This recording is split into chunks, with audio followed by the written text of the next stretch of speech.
교육이 아닌가 이렇게 저희는 이제 생각하고 있습니다. 그리고 항상 우리가 뭐 청년 실업 문제가 있다.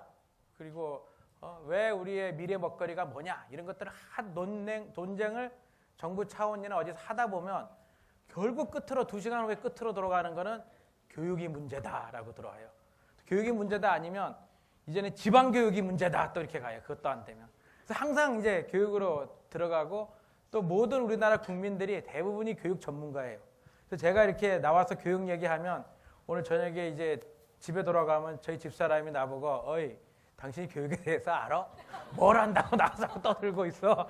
그렇게 또 제 봤거든요. 그래서 교육 문제가 제일 중요하고 제일 복잡하고 논쟁이 많은데 저희가 이제 2009년부터 굉장히 교육에 대해서 한번 굉장히 세게 한번 바꿔보자. 전체적으로 한번 개혁을 해보자 하고 뭐 이제 속된 말로 저희가 질렀습니다. 사실은요. 그때 이제 우리 교과부 이조 장관께서 차관으로 계실 때 차관님이 이제 주축이 되셨고 제가 이제 옆에서 미래기원장 하면서 지원을 했고 또 한 분이 오늘 못 나왔어요. 그 국회의원인데 그 사직 가수를 해서 여기 와서 진짜 노래 시키려고 그랬는데 혹시 뭐 선거법 위반 뭐 그런 거 있을까봐 그 정도는 못 됐고 나왔습니다. 그래서 이제 그렇게 3명이서 한번 뭐 굉장히 많이 하여튼 바꾸려고 계속 시끄럽게 했어요. 그래서 이제 결과는 이제 학부모들이 판단하는 거고 조금씩 변화가고 있고 교육은 계속 저희가 이제 바꿔나가야 되는 그런 사안이라고 보고 있습니다. 그래서 오늘 이 토론 특히 여러분들의 많은 의견들이 대한민국 미래를 저는 결정짓는다고 생각합니다. 그래서 우리가 이 이제 토론회 시작하기 전에 한번 구호 한번 외치죠. 제가 둘공둘공 하면 청기누설 세게 하는 거예요. 2번 합니다. 알았죠? 둘공둘공 청기누설. 자, 둘공둘공 청기누설. 자, 둘공둘공 청기누설. 자, 이제부터 토론 시작하겠습니다. 근데 토론 시작하기 앞서서 먼저 10분 정도만 우리 한국교육개발연구원 원장님이 꼭 10분 정도 본인이 할 말씀이 있다고 하거든요. 근데 8분 50초에 줄여주세요. 왜냐하면 학부모들 얘기를 많이 들어야 되기 때문에 딱 8분 50초만 시간 드리겠습니다. 예, 하시죠. 자, 우리 김태환 원장님 박수로 맞이하죠.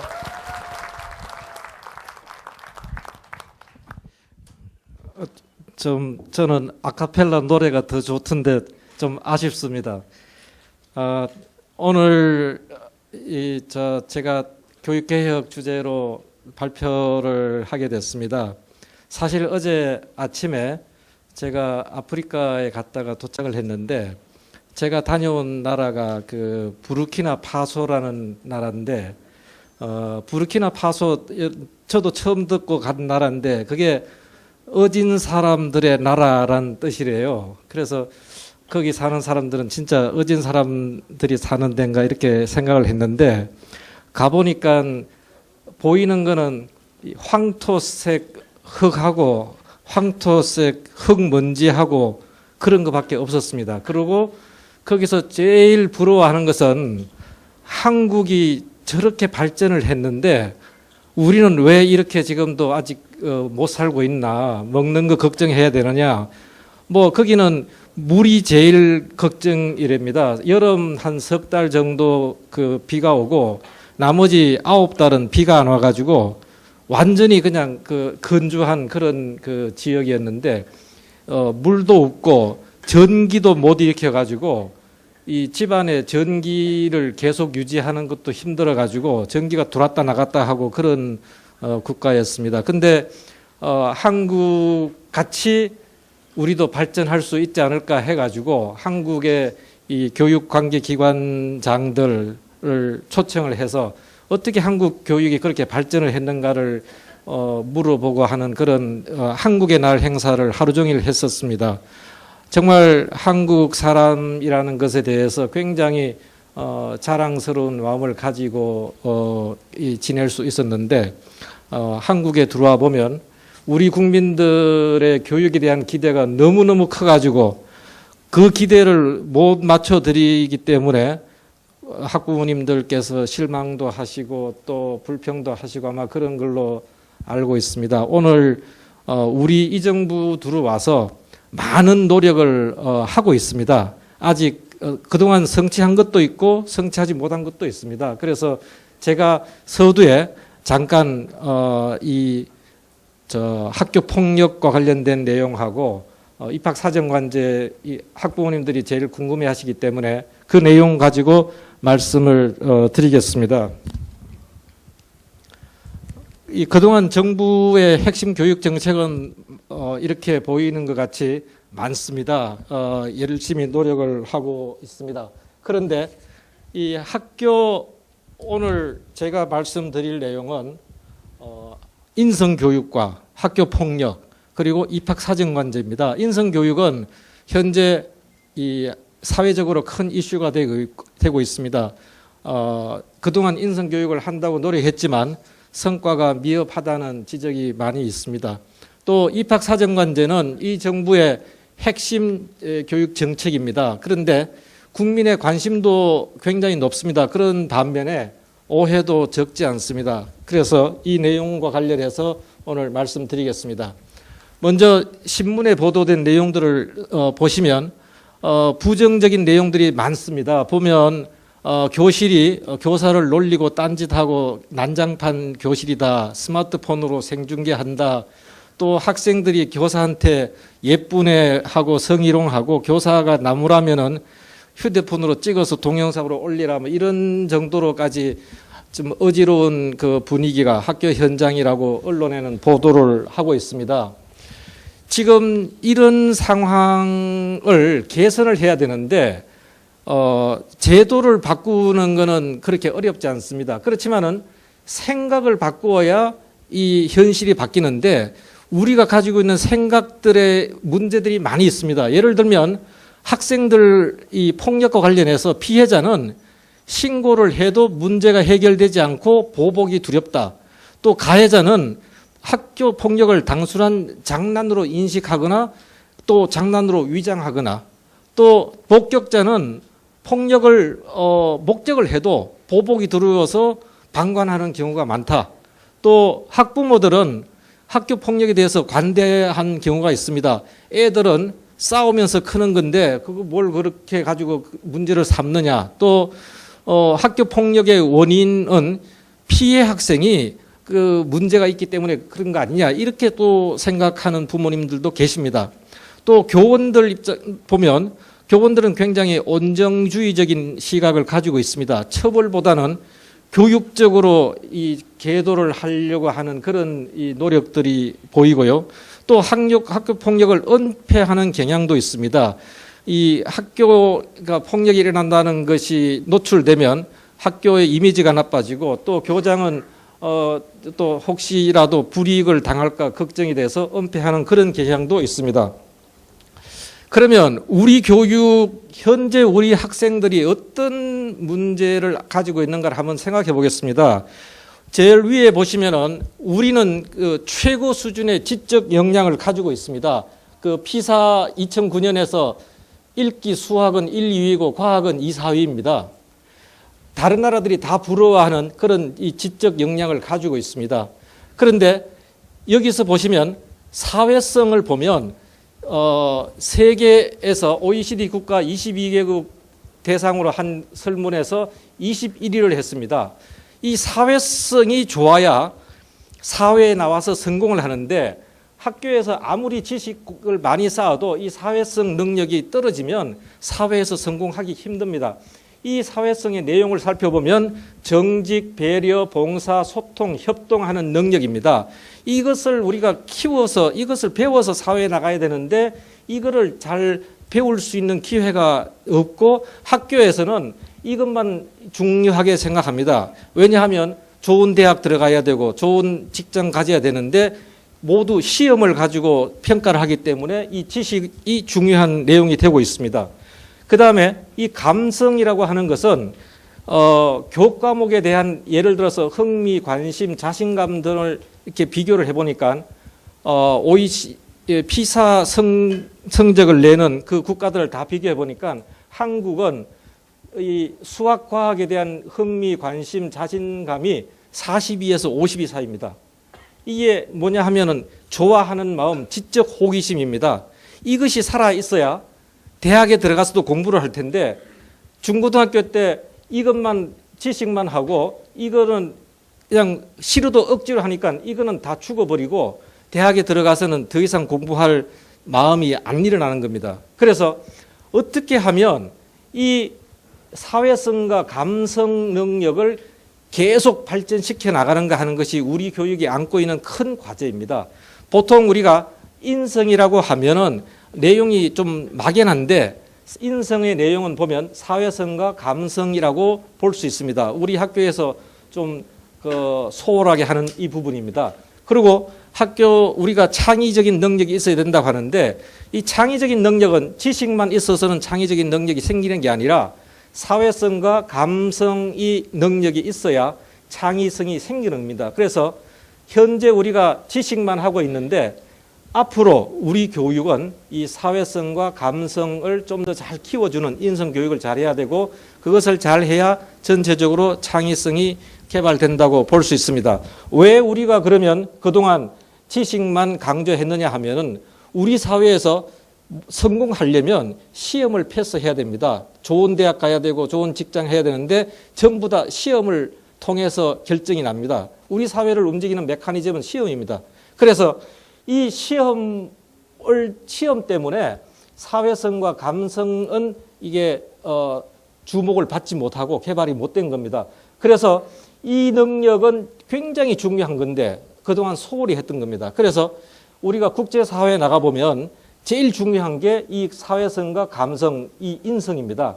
여러분들 혹시 우리나라 운동선수들이 외국에 나가서 어떤 선수는 성공을 하고 어떤 선수는 실패하고 돌아오는데 그 나라에서 성공하는 선수들, 예를 들어서 차범근, 박지성 이런 사람들은 인성이 참 좋습니다.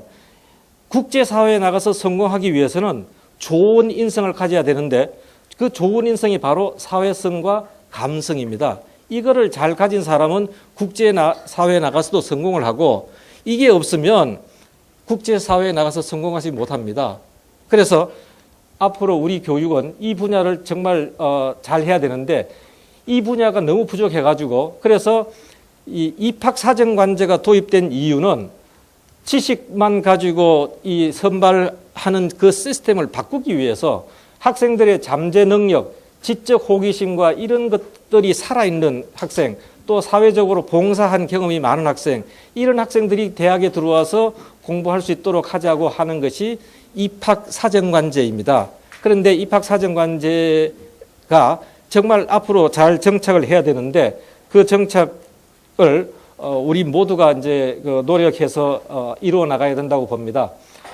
그동안 정부에서 인성 교육을 더 하기 위해서 좀 더 이런 노력들이 이루어졌습니다. 그런데 학교 폭력과 관련해서 보면 앞으로 우리가 좀 더 노력해야 될 부분은 이 학교가 학생들이 가고 싶어 하는 그런 행복한 학교로 만들도록 노력해야 된다. 어떻게 하면 될까? 그것은 우리가 같이 노력을 해 나가야 될 일이고 또 사소한 괴롭힘도 학교에서 더 이상 일어나지 않도록 해야 된다. 그리고 또 이 게임, 폭력 게임에 노출되는 것을 제한해야 된다. 그런 게 더 있고요.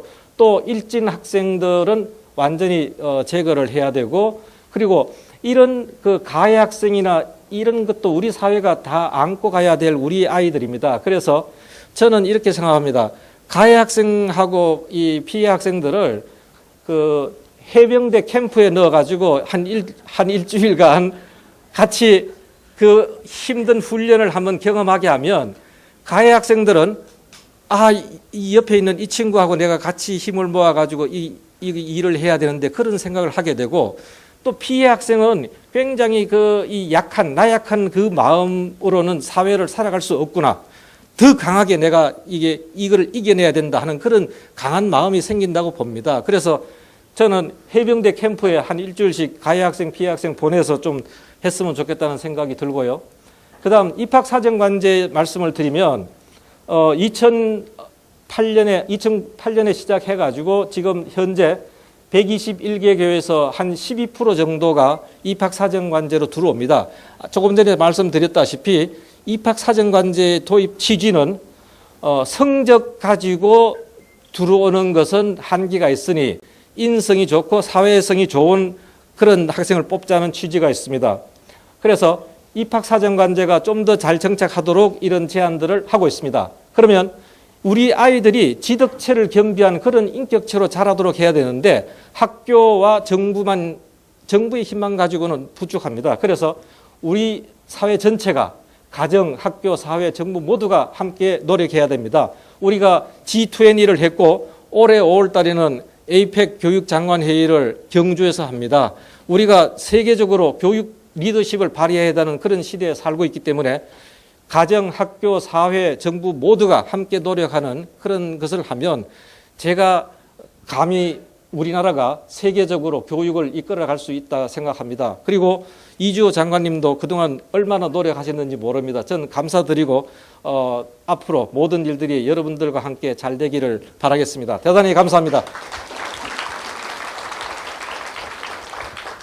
자, 우리 이제 시작하겠습니다. 사실 이제 오늘 토론은 정말로 소위 말하는 난상 토론, 막장 토론입니다. 그러니까 자기 하고 싶은 얘기들 다 하시면 그냥 됩니다. 이거 장관님 왜 이렇게 아침부터 밤까지 열심히 일하는데 우리는 느끼는 게 아무것도 없습니까? 그래도 되고 하여튼 장관님 말씀도 우리가 충분히 듣도록 할 테니까 하여튼 기탄 없이 말해 주시면 좋겠습니다. 오늘 일단은 제가 참석하신 패널 분들을 한번 소개하겠습니다. 학부모 측부터 소개하는데 먼저 이소연 인간교육실현연대 사무국장님 나오셨습니다. 박수 한번 치죠. 그 다음에 황조원 좋은 학교 만들기 학부모 모임 조직국장님 나오셨습니다. 그리고 김경훈 온라인 커뮤니티 삼천지교 운영자님 나오셨습니다. 그리고 이승탁 서대문 무지개봉사단 단장님 나오셨습니다. 그런데 오늘 나오신 분들이 전부 다 또 학부모이기도 합니다. 제가 보니까 중학교, 고등학교 이런 자녀들을 두고 있는 학부모입니다. 그리고 우리 이주호 장관님 다시 한번 박수 한번 치죠. 그리고 아까 김태환 우리 한국교육개발원장님 그리고 참명호 평택대학교 상담대학원장님도 나오셨습니다. 사실 우리 모든 질문은 이주호 장관님한테 하는 거예요. 그리고 두 분은 엔젤로 나온 거고 우리는 전부 다 악마들이 되는 겁니다. 이제부터 이렇게 봐주고 그러는 거 없습니다. 지금. 예. 근데 어쨌든 지금 사회에 가장 큰 이슈가 되고 있는 학원 폭력부터 학교 폭력 근절 대책부터 한번 보겠습니다. 저희가 2009년도에 소위 교육개혁 처음으로 사교육과의 전쟁에서 시작할 때 그게 학교 폭력 문제가 사실은 잠깐 보였습니다. 그래서 그때부터 조금 더 했더랬으면 미리미리 좀 앞으로 나갈 수 있었는데 지금부터라도 이거는 반드시 좀 근절하고 가야 되지 않나 생각합니다. 근데 일단 이 대책이 나오고 난 다음에 여러 가지 지금 내용들이 있어요. 부작용도 있고 또 좋은 점도 있고 이렇게 있는데 어쨌든 이게 가장 큰 거를 학교 선생님들이 많이 쥐고 있어요. 학교 선생님들이 많이 쥐고 있는데 학교 선생님들 말 들어보면 할 수 있는 역할이 굉장히 없다고 해요. 왜냐하면 제가 중고등학교 이렇게 다닐 때는 저는 엄청 얻어 터지고 다녔어요. 정말 선생님들한테. 근데 지금은 그렇게 선생님들이 애들 때리던가 그거 못 한단 말이에요. 그리고 그 때리던 게 꼭 좋았다고는 저는 보지 않아요. 근데 이제 지금 잘못 그랬다가 이렇게 찍었다가 다 올리고 그러거든. 그래서 우리 때는 그래도 별명 독거미, 독사 다 있었죠. 그래서 독거미 떴다 그러면 그냥 다 무서워서 도망가고 했는데 지금은 또 그렇지도 못하는 것 같아요. 그래서 이게 사실 학교 문제만 보는 게 아니라 사실은 어떻게 보면 사회 문제로 요번 대책이 약간 전환이 간 거거든요. 저는 그게 맞다고 봐요. 학교에서 학교 문제뿐만 아니라 사회 문제로 봐주고 이제 교사들이 어느 정도까지 역할과 이걸 할 수 있느냐 하는 문제도 우리가 잘 한번 생각해 봐야 되는 문제고 그러면 교사들한테 어느 정도 교권의 강화 그걸 이제 줄 수 있느냐 하는 문제도 있고 그래서 먼저 요거는 이주호 장관님 대책 발표 이후에 지금 어떤 생각을 갖고 계신지 한번 말씀해 주시고 그 내부는 잘 들었다가 엄청 반박해야 됩니다. 예. 나와요. 예, 먼저 이렇게 좋은 소통에 기회를 주시는 각성준 위원장께 감사드리고요. 학교 폭력 문제를 이렇게 정말 책임지는 부서의 장관으로서 이렇게 그동안 정말 제대로 대응을 못한 것에 대해서 정말 송구스럽게 생각하고요. 그렇지만 이번만큼은 뿌리를 뽑을 때까지 한번 해보겠다는 생각입니다. 그래서 이제 그동안 왜 이렇게 안 되느냐를 이렇게 따져보면요. 이제 크게 한 두 가지인데요. 첫째는 학교에서 폭력을 좀 적극적으로 대응하지 못했다. 뭐 앞에서 우리 곽순희 위원장 말씀하신 대로 교사분들이 일단 그걸 대응하려는 권한이 좀 적은 부분도 있고 또 지원을 해주는 부분도 적었고 그러다 보니까 그냥 덮어두는 게 좋다 하는 부분이 많았고요. 또 정말 피해자 아이들이 어떻게 해볼 수가 없는 신고를 하려고 신고해봐야 별로 아무런 도움이 안 된다는 그런 부분들이 많았습니다. 그래서 이번을 계기로 해서 아무리 사소한 괴롭힘도 폭력이고 폭력은 범죄다 하는 인식하에서 철저하게 대응하는 그 학교 문화를 바로 잡는 것이 굉장히 중요하다고 생각합니다. 두 번째 방향은 결국은 이게 근본적으로 저희는 이제 이게 지금 우리가 정말 온 사회가 나섰기 때문에 대통령께서도 여러 번 말씀하셨고 현장도 방문하셨고 총리께서 직접 발표를 해주셨고 그래서 저는 이번을 계기로 해서 겉으로 드러나는 학교 폭력은 많이 줄어들 거라고 생각합니다. 지금 이제 당장 많이 줄어들 거라고 생각하는데요. 그렇지만 이제 이 표면 밑으로 가라앉을 가능성이 있습니다. 따돌림이라든지 눈에 안 보이는 그래서 그런 부분은 인성 교육을 강화해야 된다. 우리나라가 전통적으로 인성 교육이 강한 나라였는데요. 어느 순간부터 참 많이 약화됐습니다. 그래서 인성 교육을 실천하는 교육을 어릴 때부터 시작해야 된다. 그리고 지금 그것을 되살릴 지금 때가 됐다 이렇게 생각을 하고요. 앞에서 우리 김태환 원장님 발제도 있었습니다만 좋은 인성을 갖춘 인재를 기르는 것이 21세기가 요구하는 인력을 기르는 것이거든요. 그래서 그런 차원에서 우리 교육에서 인성 교육의 실천을 되살리는 그런 계기를 만들겠다 하는 각오를 가지고 있습니다. 네, 뭐 장관님 말씀하셨는데 우리 김경훈 학부모님은 좀 딴 생각 가지신 것 같아요 보니까요. 마이크가 안 나옵니다. 나오나요? 네. 아, 네. 저는 좀 다른 생각을 갖고 있는데요. 며칠 전에 이제 장관님께서 대책으로서 선생님에 대한 처벌, 현직 선생님에 대한 처벌을 좀 말씀을 하셨는데요. 사실은 저는 개인적으로 다른 생각을 좀 가지고 있습니다. 왜 그러냐면 저는 제가 학부모 커뮤니티 대표이기도 하지만 현재 학교 운영회의를 나가고 있거든요. 한 달에 한 번 정도 학교 운영회의를 나가는데 실제적으로 학교 운영회의는 학생이 참석하지 않아요. 그러니까 잘 이렇게 눈여겨서 보시면 원래 학교와 관련된 학교 운영회의는 기관일 텐데 그곳에 학생이 존재하지 않는다. 약간 좀 이상해요. 사실은 왜 그러냐면 강제 조항이라도 학교 운영위원회에서 어떤 문제가 발생했을 때 학생들이 이제 회장, 부회장을 뽑는데 그 학생들이 그냥 표면적으로 그냥 감투 같은 역할만 하고 있는 거지 실제로 학생이 학교 운영에서 직접 참여해서 폭력 대책을 같이 협의할 수 있으니까 아이들도 굉장히 좋은 의견을 낼 수 있거든요. 근데 그런 자체를 사실 단절시켜 놓고 계세요, 지금. 그러니까 어떻게 보면 강제적인 게 좀 필요할 수도 있고요. 아까 그 말씀드린 게 뭐냐면 선생님을 처벌하게 되면 어떤 경우가 생기냐면 제가 운영위원회에서 어떤 경우가 있었냐면 실제로 학교 폭력 사건이 있었는데 실제로 운영위원들은 아무도 모르고 있어요. 학교 엄마 아빠들도. 근데 이제 저는 누굴 통해서 들었냐면 아들을 통해서 들었어요. 그러니까 그게 뭐냐면 대책으로서 그분을 어떤 선생님에 대한 페널티를 주고 그런 대책을 준다고 해서 그게 어떻게 보면 풀뿌리, 그러니까 밑으로 더 아주 가라앉을 수 있다는 거죠. 그러니까 작은 문제점조차 벌써 사전에 벌써 차단을 해버리게 되면은 오히려 그게 이제 책임을 묻는 게 아니라 오히려 아예 소통조차 못하게 만드는 단절적인 거로 갈 수 있다고 또 봅니다.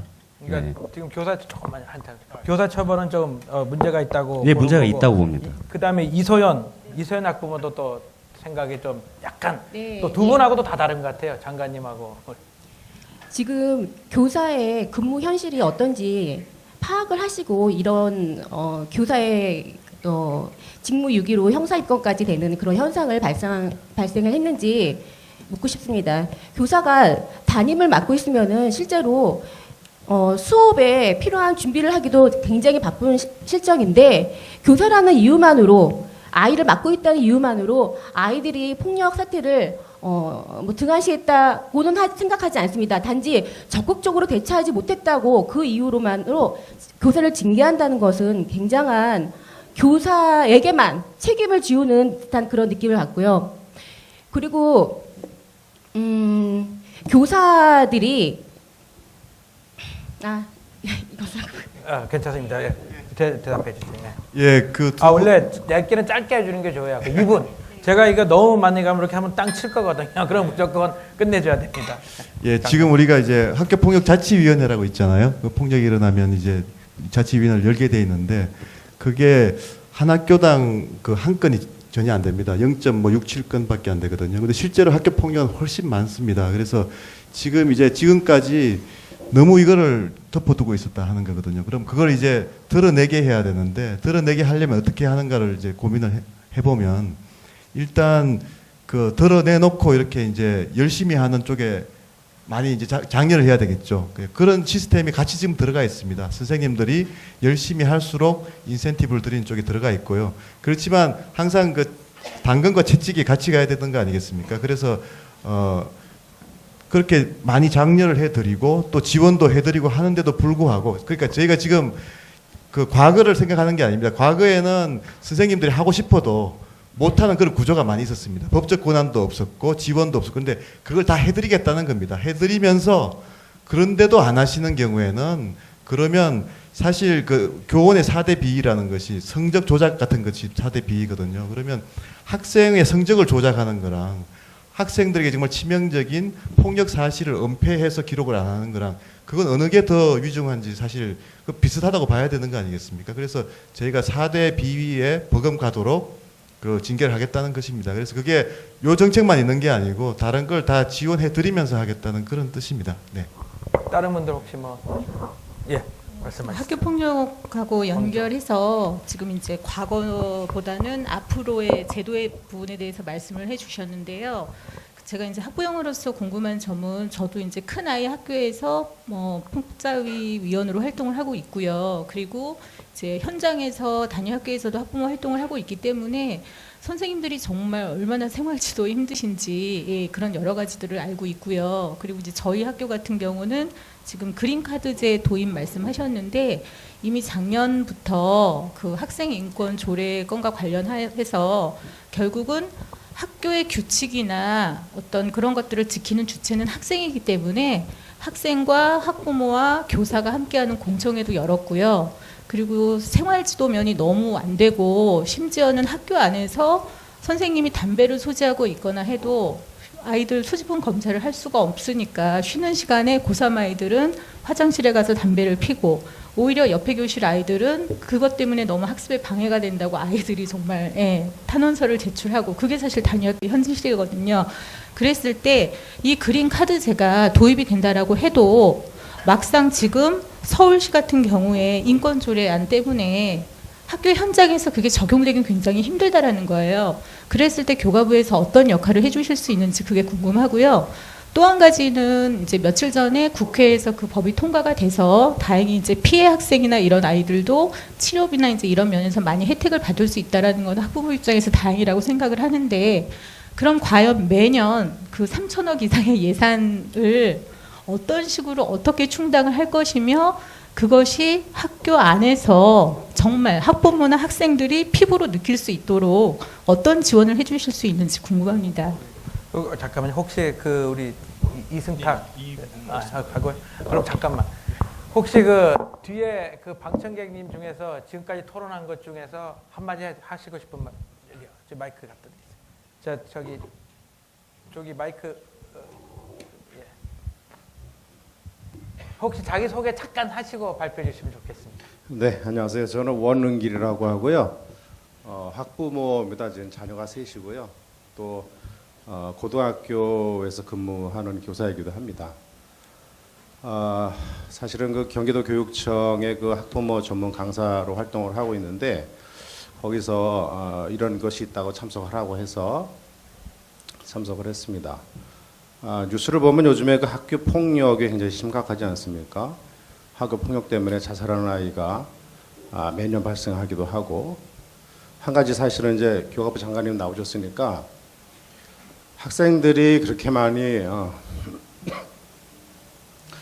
학교 폭력이나 혹은 그 교육 문제 때문에 그렇게 많이 자살을 하는데도 우리나라의 그 정책을 위반하시는 분들이 사실은 공개적인 자리에 나와서 내 책임이다라고 사과하고 사죄하는 부분을 저는 보지 못했어요.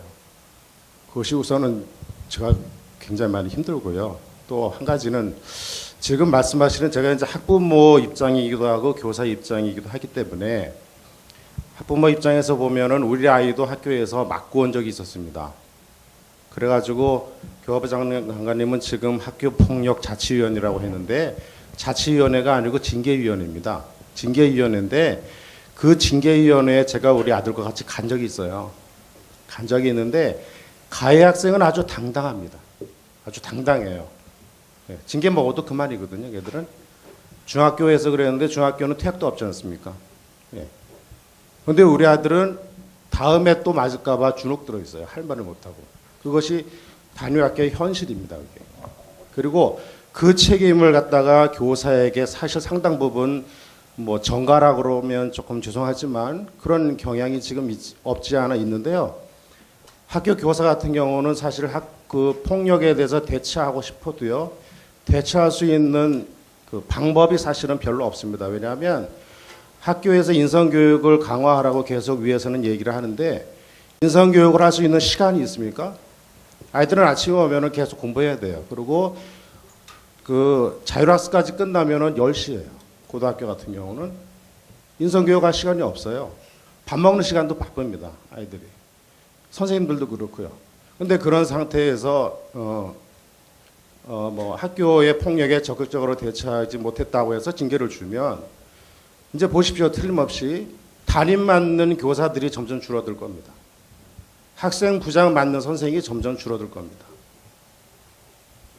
그리고 아까 말씀하신 것처럼 우리 교육개발원장님께서도 이 학교 폭력이라는 것이 근본적으로는 사회 문제라고 말씀을 하셨는데 사회 문제에 대한 접근보다는 교사에 대한 징계가 먼저 나가면 이거는 조금 순서가 바뀌지 않았나 저는 이렇게 생각을 해서 그래서 사실은 요 폭력에 관해서 우리 교과부 장관님의 그런 개인적인 어떤 사과의 말씀을 제가 좀 듣고 싶고요, 사실은.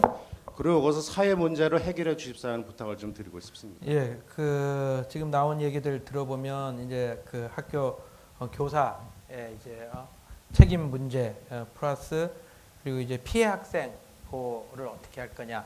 그리고 가해 학생은 굉장히 이제 떳떳하다. 그 시스템 체계가 지금 조금 바뀌지 않았다. 이제 그런 문제점을 많이 지적해 주시는 이제 그런 내용이었습니다. 일단 그거를 종합해가지고 피해 학생 보호, 가해 학생 처벌 그리고 교사들의 책임 유무가 어느 정도까지 할 수 있느냐. 그거에 대해서 좀 교과부 장관 답변을 좀 듣도록 예, 하겠습니다. 일단 이제 피해 학생, 가해 학생 이 문제에 있어서는 일단 이제 그동안은 그 다 학생이기 때문에 좀 온정주의 같은 게 분명히 있었던 것 같습니다. 그런데 이제 저희가 그렇게 하다 보니까 문제가 이제 피해 학생 보호를 지나치게 소홀히 했다는 겁니다. 피해 학생 항상 이제 폭력 문제는 피해자 관점에서 서서 봐야 되는 건데 이게 가해자를 봐주기도 하고 또 선생님의 그걸 뭐 배려하기도 하다 보니까 가장 피해를 정말 입고 정말 상처를 입는 쪽이 피해 학생들이었고요. 저희가 오늘도 저희가 학교 폭력 대책팀 그 미팅에 있었습니다. 지금 너무 충격을 받아가지고 그 대책팀 우리 직원들이 지금 그 정신적인 스트레스로 지금 병원 다니는 친구들까지 있습니다. 그 정도로 지금 저희도 상당히 정말 어떻게 이 지경까지 됐나 하는 것이 그런 반성을 하고 있는데요. 일단 피해 학생을 이번을 계기로 해서 철저하게 보호해야 되겠다는 게 이 지금 정책의 근간입니다. 그래서 지금까지 어떻게 돼 있었는가 하면요. 선생님 뭐 더 잘 아시겠습니다만 이 학교 폭력 문제가 이제 학교에서 일어나면 그 학교 폭력 자치위원회 이제 만약에 열리지 않습니까? 그러면 그 열리는 동안 이게 뭐 2달, 3달 갈 수 있는데 그동안 학교장이 가해 학생을 아무런 조치를 못 합니다.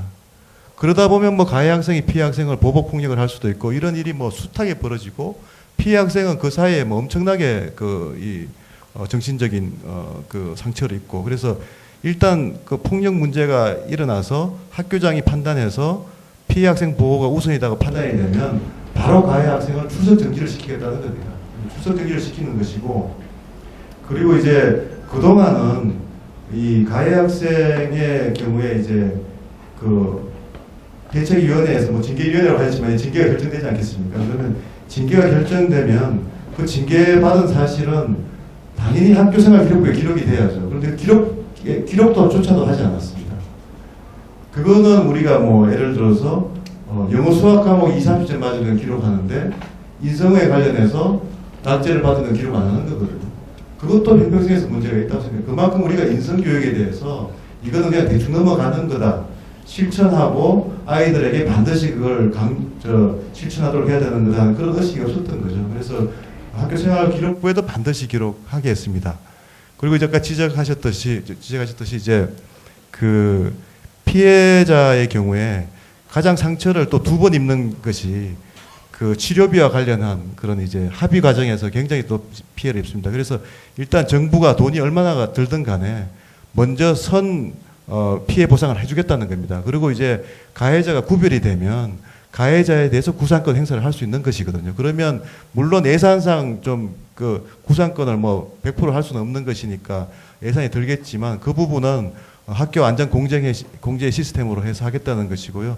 다행히 지금 그저께 우리 그 국회에서 그 법안이 지금 교과위 상임위를 통과를 했습니다. 그래서 법사위 하고 본회의는 뭐 무난히 통과할 걸로 보고요. 그래서 빠르면 이제 신학기부터 그게 됩니다. 그래서 그런 부분에서 저희가 가해자 피해자하고 관련해서는 피해자를 철저히 보호하겠다는 입장에 서겠다는 것이고요. 그동안 그렇게 못한 것은 정말 저희 교과부의 책임이고 말씀하셨듯이 정말 깊이 사죄를 드립니다. 그리고 이제 선생님 부분에 대해서는 그동안 선생님들이 못하신 이유가 많이 있었습니다. 그 부분을 저희가 인정하겠다는 겁니다. 그래서 선생님들에게 그런 권한이 없었던 거고요. 그리고 일단 선생님들이 법률적인 지식도 모자라는데 법률적인 지원도 안 됐었고 또 전문적인 상담 기능이나 이런 쪽도 지금 굉장히 약했습니다. 그런 것들을 훨씬 더 보강하겠다는 거고요. 그래서 선생님들에게 또 담임의 역할이 중요하기 때문에 그런데 이제 저희가 최근에 이제 담임을 안 맡겠다, 뭐 또 생활 부장을 안 맡겠다 하는 것은 또 뭐 학부모 상담이나 학생 상담을 한 학기에 한 번씩 저희들이 하겠습니다. 그것을 못 하겠다 하는 것은 그것은 교직으로서의 본분을 안 하겠다는 것이기 때문에 그거는 안 된다고 생각합니다. 당연히 그건 하셔야 되는데 그것을 하실 때 정말 힘들어서 못 하겠다는 그런 부분은 교과부가 적극적으로 지원하겠다는 겁니다. 그래서 일단 이 복수담임제라고 해서 이제는 정규 교사분들은 다 담임을 맡으시도록 정담임을 맡고 지금 현재 보면 이제 모든 교사가 다 담임을 맡으시는 게 아니니까 지금 서로 회피하는 경향이 있거든요. 그러니까 모든 교사들이 기본적으로 다 담임을 맡도록 저희 하겠다는 게 저희들 생각입니다. 그래서 부담임이라도 맡으셔서 역할 분담해서 좀 학생들 생활 지도에 교사 한 분 한 분이 좀 책임을 져달라는 것이고요. 그렇게 할 때 뭐 수당도 드리고 지원도 더 해드리겠다는 그런 뜻입니다. 보조 말씀 잠깐 드릴 게 있는데요. 가해 학생 그 처벌과 관련해서요.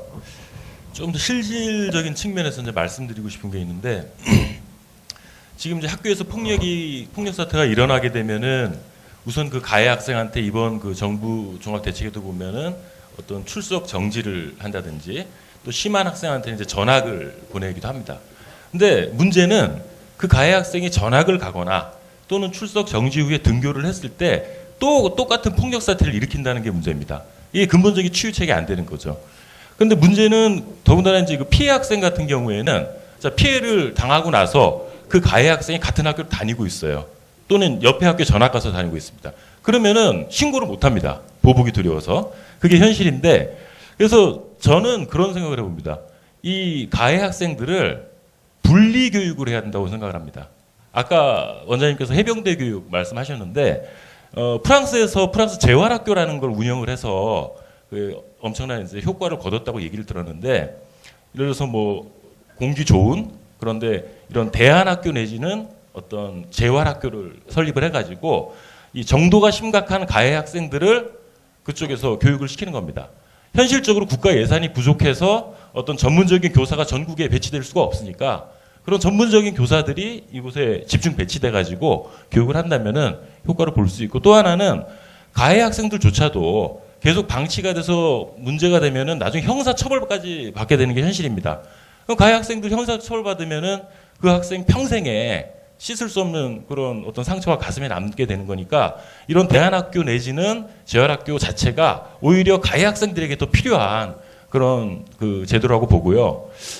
지금 정부 종합대책에는 이런 대안학교라든지 이런 내용은 없는 걸로 알고 있는데 향후에라도 좀 적극적으로 이런 걸 검토하실 의향이 있으신지 여쭤보고 싶습니다. 네, 예. 이따가 먼저 네. 김경훈. 그러니까 폭력 사건을 떠나서 학교 교육이 여태까지 보면 여태까지 제가 봤을 때 운영위원회에 학생이 참여하지 않지 않습니까? 보면 왜 교과부 장관님께서는 그렇게 그러니까 유도한 바는 아니겠지만 그렇게 지금 몇십 년을 그렇게 끌어왔거든요. 근데 저희는 이제 고등학교 1학년 아이를 키우고 있지만 아이들이 대책 방법도 있고 아이들과 저는 이제 대화를 많이 하는 편이거든요. 일반 아이들과 같이 이런 대화를 하다 보면 굉장히 뛰어난 아이디어들이 굉장히 많이 나와요. 근데 그걸 처음부터 어떤 제도권 자체에서 그 아이들의 의견을 수렴할 곳이 없는 거예요. 그래서 제가 봤을 때 장관님께서 어떻게 보면 큰 회고로 나오셔야 되는데 운영위원회에는 예를 들어서 중학교는 머리가 좀 이렇게 아직 성숙되지 않은 단계니까 안 되지만 고등학교 정도면 충분히 아이들이 자기 생각, 대책에 대한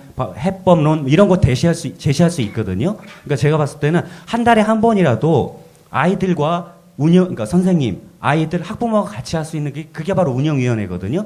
그 운영위원회에 사실은 어떤 징계위원회, 폭력자치위원회가 다 포함이 되는 거니까요. 제가 봤을 때 큰 틀에서 그런 시스템을 장관님께서 이렇게 딱 만들어내시는 게 오히려 좀 길게 가지 않을까 싶습니다.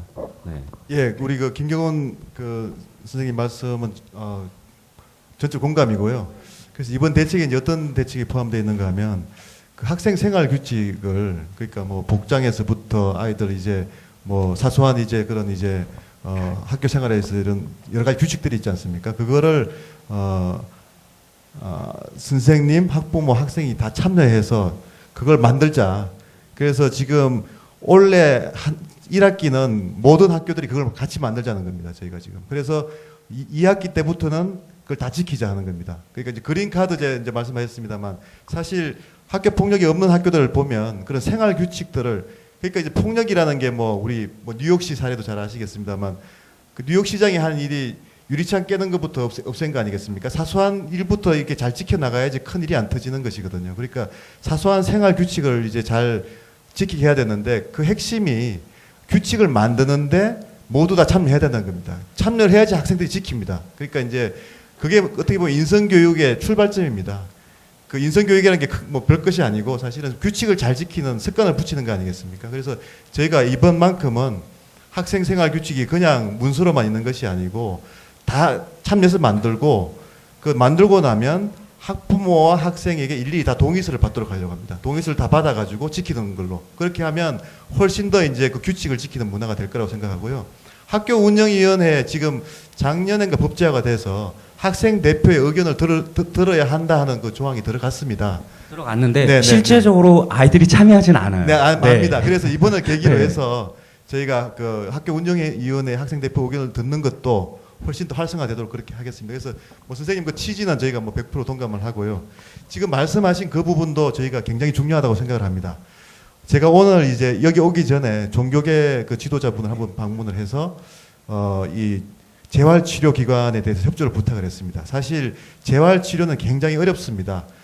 기존의 공교육 시스템에서 참 하기 힘들거든요. 선생님들도 힘들어 하시고 정말 이렇게 체력 단련부터 해야 되는 경우도 있을 수도 있고 그렇기 때문에 보통의 선생님들이 참 하기 힘들기 때문에 사회봉사기관이든 종교기관이든 대안학교든 그런 학교들을 잘 운영을 해야 되고요. 그거는 정부가 먼저 나가기보다는 그 교육청에서 교육감들이 많이 지금 고민들 하시는 분들이 많습니다. 대구 같은 경우에는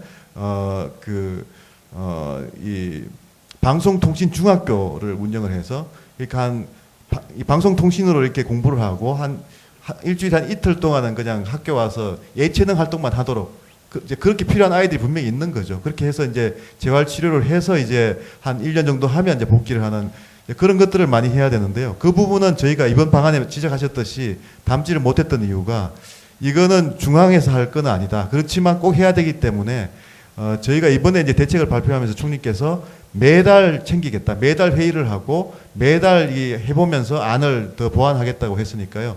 저희가 빠르면 다음 달 아니면 그 다음 달이라도 그 방안은 들어갈 겁니다. 그리고 저희가 지금 각 교육청에다가 신학기 시작하기 전까지 재활치료기관을 어떻게 하면 할 건지 어떤 교육청에서는 학생 수련원을 개조해가지고 하겠다는 데도 있고 뭐 폐교를 해서 하겠다는 데 있어. 그런 부분은 뭐 굉장히 지금 저희도 고민하고 우리 교수님이 전문가시니까 한번 좀 말씀 좀. 잠깐만 그 전에 잠깐만 예, 네. 하기 전에 그 여기 이제 정리 좀 해야 될 게 하나가 있는 것 같아요. 근데 이제 대안학교하고 해병대 보내는 건 좀 다르지 않아요? 잘 모르겠는데. 그래 완전히 틀리죠. 그러면 제가 더 쌈 잘하는 애들 키워버리는 거 아니야? 해병대가 쌈 그 잘하고 강한 해병 귀신 잡는 해병 키우는 데인데. 제가 아까, 잠깐만요. 그거 하나가 조금 이슈가 있어서 그거는 조금 약간 분리를 시켰으면 좋겠다 이런 생각이 저는 이제 드는 거고. 그 두 번째 우리가 약간 안 된 부분이 있어요. 논쟁이 뭐냐면 지금 교사의 책임과 의무가 지금 굉장히 낮단 말이에요. 그럼 과연 어느 정도 권한이 있느냐? 지금 권한 문제를 얘기해. 지금 교사들이 우리 학교 다닐 때는 학교 폭력이 개입을 했어요. 뭐 엄청 얻어 터졌어요. 싸우고 나면 뭐 송충이 잡으러 가가지고 맨날 싸우죠. 싸우면 불려가가지고 교도실이라는 데가 있었어요. 그래서 거기 가가지고 꿇어 앉아 있고 뭐 엄청 두드려 맞고 뭐 가닥 한 대씩 때리고 하여튼 뭐 그러면서 하여튼 거기 끌려가는 걸 지옥 가는 것보다 더 싫어했단 말이에요. 근데 지금은 그렇게 했다가는 교사들이 문제가 된다. 그런 차원이 아니더라도 조금이라도 이렇게 개입이 됐을 때 학생들한테 뭐라 했을 때 학생들은 다시 반항을 하게 되면 교사들은 거기서 창피를 당한다고. 그러면 이제 완전히 이렇게 선생하기가 굉장히 어렵다는 생각이 들고, 그러니까 그 책임과 의무를 할 때 과연 그러면 과거와는 달리 선생님들한테 어떤 권한을 네. 이제 앞으로 줄 건가? 그래서 이제 아까 말씀드렸듯이 학생 생활 규칙을 잘 준수하는 문화를 만들면 그걸 통해서 교권이 살아나는 겁니다. 사실 교권이라는 게 딴 게 아니고 학교의 문화가 이 규칙을 잘 지키고 인성교육이 살아나면 그게 교권이 살아나는 거지. 뭐 교권, 뭐 학생 권한 이런 게 있는 것이 사실 그렇게 그걸 따로따로 해서 이렇게 마치 그게 상충되는 듯이 이렇게 접근하는 것이 바라지가 않거든요. 그래서 그런 부분은 이제 생활 규칙부터 하겠다는 것이고요. 이제 우리 위원장님 말씀하신 대로 과거에 뭐 우리가 선생님들을 맞고 그랬지 않습니까? 근데 그거는 이제 앞으로는 이제 그 체벌은 그건 거의 없어졌어요. 그건 이제 그리고 너무 이제 없어졌죠, 예, 사실은. 예. 뭐 도구나 신체를 이용한 체벌은 안 된다는 것이고요. 그건 저희 교가부 입장도 같습니다. 그렇지만 이제 뭐 소위 훈육벌이라고 해서 뭐 운동장을 돌게 한다든가 뭐 이런 것들도 그 어느 정도 할 것이냐도 생활 규칙에 담을 수가 있거든요. 그러니까 생활 규칙에 담아서 정말 이제 법대로 하자는 거죠. 그렇게 했을 때 이제 문화가 달라진다 하는 것이고요. 그리고 이제 징계에 대해서도 과거에는 이제 학교 폭력 자치위원회에서 뭐 이렇게 다툼이 있으면 전혀 징계를 못했었는데 출석 정지를 하자는 것이고요. 그래서 이제 그런 부분들에 대해서 이제 권한을 명확하게 드리겠다는 것입니다. 그러니까 이제 그 제가 보기에는 예를 들어서 이제 운동장 5바퀴 돌아라. 예. 안 돌겠다, 네가 돌아라. 그러면 어떡하냐 이거죠 지금. 예, 거기에 대해서는 생활 규칙이 있는 거죠. 생활 규칙에 따라서 이 학생에 대해서 이제 문제가 있다고 했을 때 네. 혹시 그런 학생들이 많은 학교는 이게 학생 지도를 잘못한 걸로 교육청 이런 데서 안 좋게 평가될 수도 있지 않느냐 하는 이제 그런 문제가 발생해가지고 자꾸 숨기려는 거 아니었냐 하는 나는 그런 게 있을 수가 있는 거거든요. 왜냐하면 이게 모든 게 보면 이게 그 해병대도 그래요. 다 좀 숨기려고 해요 보면. 그러니까 지금 저렇게 됐을 때 그 문제를 어떻게 할 거냐. 그래서 저희가 이제 과거의 정보 공시 제도에 그 이제 우리 학교 정보가 많이 공시되고 그거에 따라서 이제 학교 평가가 이루어지는데요. 그 학교폭력자치위원회를 얼마나 많이 열었느냐, 많이 열면은 이게 안 좋은 걸로 이렇게 하는 그런 이제 시스템이 있습니다. 그걸 저희가 전면 개편을 해서 오히려 드러내놓고 많이 개선을 하면 그 학교를 가점을 주는 방식으로 지금 바꿉니다. 그래서 그 부분은 좀 그러니까 지도가 많고 그런 거 많은 오히려 많이 드러내서 그 해결하는 노력을 한 학교를 인센티브를 주는 쪽. 인센티브를 많이 준다. 아까 해병대 문제는 여기 전문가 계시니까. 보조 발언 조금만 해도 될지 모르겠습니다. 일단은 뭐 해병대 입소시키는 혹시 관계자 계시는지 모르겠습니다. 저는 개인적으로 반대입니다. 가해자하고 피해자를 같이 몰아놓고 그들이 어떤 고생을 같이 하면 정신 구조가 달라질 거라고 하는 것은 오산이고요. 그 다음에 말씀하신 그 어떤 대안학교로 보내는 것 군에서는 이렇게 하고 있습니다. 군에 부적응자가 생기면은 비전 캠프라고 하는데 보내요. 근데 문제가 비전 캠프를 갔다 오게 되면 이 사람이 낙인이 딱 찍힙니다. 저는 비전 캠프 갔다 온 애야. 문제 있는 애야. 그러다 보니까 이제 완전히 얘는 열외가 돼버리는 거죠. 그래서 이런 문제들은 조금 더 저희들이 깊이 고민해 봐야 될 문제인 것 같고요. 아까 그 장관께서 사과할 의도가 없으시냐 물으셨는데 사실 이런 문제만 나오면은요, 교사들은 집안에서 교육 잘못했다 그러고요. 어떤 또 교수 선생님들은 학부모들은 학생들의 학교의 책임이라 그러고 언론에서는 경쟁 구조적인 사회 자체가 문제라 그러고 그래 책임을 묻기 시작합니다. 그런데 제가 보기에는 제가 정확한 통계는 기억이 안 납니다만 한국 가정의 대략 한 35% 이상이 폭력을 경험한 가정이라 그러거든요. 다시 말하자면 이 중에 35% 이상은 누군가 때리건 누군가 맞는 걸 봤다는 거죠. 그런 어떤 사회 속에서 우리가 살고 있기 때문에 누구의 책임이기 때문에 누가 사과해야를 따지기 전에 이런 일이 일어났을 때 진짜 나는 무엇을 했는가를 먼저 고민해 봐야 됩니다. 나는 뭐 했는가? 야, 이런 교과부 정책이 발표됐는데 진짜 세밀하게 살펴봤는가? 아니면 신문 기사에 나오는 것만 봐가지고 이렇다 저렇다 판단했는가를 한번 좀 검증해 봐야 된다는 거죠. 그래서 우리들 스스로 반성해 봐야 되고요. 두 번째, 참 저는 이번 학교폭력 대응책이 탁월한 방식이라고 보는데요. 폭력을 폭력으로 규정해버린 겁니다. 옛날에 저희들이 성희롱 교육 받을 때요. 웬만한 것들은 그 남녀 간에 친하니까 일어난 일, 이래 어깨 툭 치는 것들 용서가 다 됐었습니다. 그런데 그걸 법으로 규정을 해버리니까 이제는 서서히 경각심이 일어나고 있는 거예요. 함부로 손 못 얹습니다. 폭력은 한 대라도 폭력인 겁니다. 그런 관점에서 이번 정부의 정책을 보자면은 왜 교사가 폭력 사건을 다루지 않았을 때 처벌받아야 되는가에 대한 근거가 확실하게 나와버립니다. 폭력 사건을 규정하고 그렇게 대응하라는 겁니다. 물론 교육적인 조치는 따라야 되죠. 그런데 어려움도 있습니다. 이런 것들입니다. 학생 책상 좀 당겨 이러면은요, 제일 뒤에 있는 일에 있다가 책상만 이리 밉니다. 야, 너 왜 그래? 너 선생님 말 대드는 거야? 아니에요. 그럼 뭔데 그러면은? 선생님 책상 당기라 그랬잖아요. 책상만 냈습니다. 뭘 잘못했습니까? 그래요. 그럼 이 녀석 의자도 당겨야지. 그럼 저는 서 있고 의자만 앞으로 밀어냅니다. 자, 이런 아이들 어떻게 하시겠습니까? 때려야 되겠죠. 폭력이 나오는 겁니다. 그죠? 이런 일들이 진짜 우리 주변에 지금 계속 일어나고 있는 거예요. 그렇다면은 이런 문제들을 지금 한두 가지 어떤 정책으로 해결하자는 것이 아니고 인성교육을 하겠다는 겁니다. 이런 인성교육이 가능하도록 교대나 사범대 이 출신자들에 대해서는 6학점 이상 인성이라든 이런 데 대해서 교육을 받도록 지금 규정해 놨고요. 그 다음에 말씀하신 대로 저는 동의합니다. 예, 학생들 스스로 역량을 가지고 있습니다. 고등학교라고 하셨는데요. 유치원에서도 가능합니다. 학생들 스스로 논의하고 나는 핵폭력이 일어났을 때 어떻게 대응할 것이며 이렇게 대해서 방관자로서 아니라 나는 어떻게 참여해 줄 것인가 충분히 가능하고 역량을 가지고 있습니다. 저는 우리 학생들을 믿습니다. 네. 그러니까 우리 교수님 말씀 들으니까 저부터 반성해야 될 것 같아요. 제가 이렇게 애들은 싸우면 큰다 그런 얘기를 많이 했는데 저도 이렇게 폭력을 방치한 것 같습니다. 그리고 이제 요 하나만 짚고 넘어가죠. 지금 이제 학생 인권 조례 이게 굉장히 지금 교과부하고 부딪히는 인권이거든요. 그럼 이 문제하고 교사들이 그 학교 폭력에 개입할 수 있는 여지하고 뭐 상충되는 부분이나 아니면 그 학생 조례는 전혀 그랑 상관없는 거나 거기에 관해서 그 한 말씀을 좀 듣고 싶거든요. 어디 네 분 중에 하시고 싶은 분 있으세요? 예. 학생인권 조례가 제정된다고 해서 그것이 교사의 권한을 반하는 거라고 생각하지 않습니다. 학생인권 조례는 여태까지 보호받지 못한 학생들, 소외되었던 학생들을 보호하자는 차원에서 만든 것이기 때문에 그것과 교사의 권한을 결부시킨다는 것은 굉장히 큰 착오라고 생각을 합니다. 또 뭐 없으세요? 학생인권 조례. 그 이제 학생인권 조례 내용을 이렇게 보면은 좀 저로서 이해가 안 되는 부분도 좀 있는데 이 민주주의 사회에서 자율이라는 거는 전 책임이 수반돼야 된다고 생각합니다. 그 학생들에게 그렇게 많은 어떤 사안들에 대해서 자유를 줬는데 거기에 대해서 책임에 관련되는 부분은 언급이 약하다고 생각을 합니다.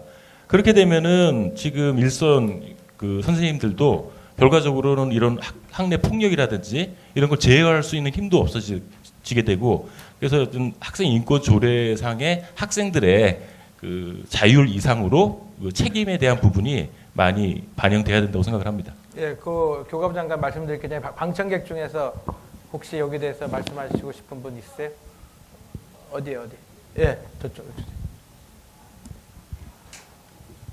본인 소개 간단히 해주세요. 어디서? 예, 안녕하십니까. 저는 경기도 광명시에서 온 고등학교 학부모고요. 현재 저는 이제 중학교 운영위원장을 하고 있으면서 청소년 봉사단체를 제가 운영하고 있습니다. 그래서 저는 지금 얘기를 들으면서 우리 청소년 아이들 굉장히 똑똑합니다. 그리고 예전하고 달리 자아 존중감도 굉장히 많이 향상된 상태입니다. 그런데 과연 그런 청소년들한테 우리 어른들이 받았던 그 잣대로 그들한테 너무 그 잣대만을 제시하는 건 아닌가 하는 그런 안타까움이 있어요. 사람은 누구나가 약간의 차이는 있는데 그러면 과연 우리가 법으로만 잣대를 댈 것이냐, 그것도 또한 문제이고, 또 우리 학생 인권 뭐 학교 폭력 얘기하는데 학교 폭력 예전부터 있었습니다.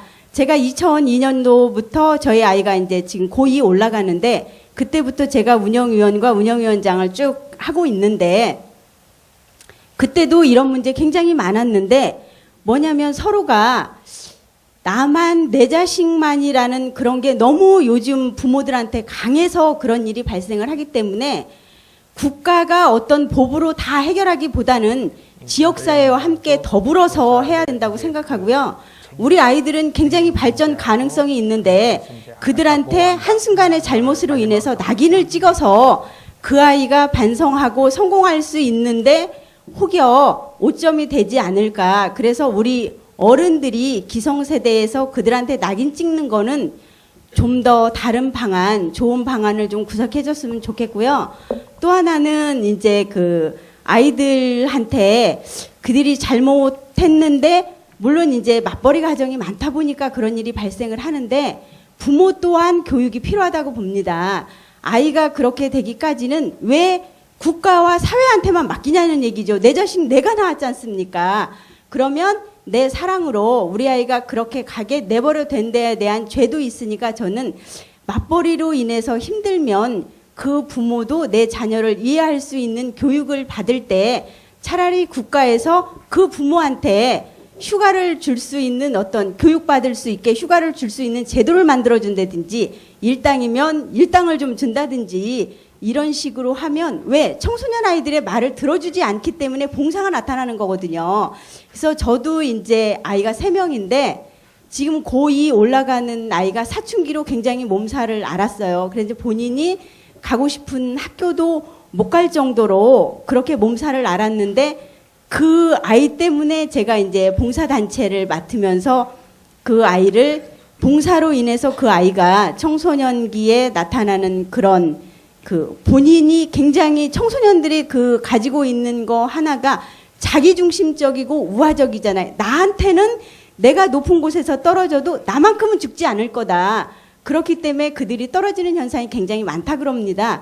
왜? 그리고 내가 어디를 가더라도 본인은 아무도 쳐다보지 않는데 내가 머리를 감지 않으면 밖에를 못 나간다고 하는 것도 그들만이 가지고 있는 특성이고 어느 정도 기간이 지나면 그게 없어지니까 그래서 우리 아이들한테 너무 심한 잣대를 들여대기 이전에 어른들이 좀 더 그들한테 넓게 다가서야 되지 않나 생각하고요.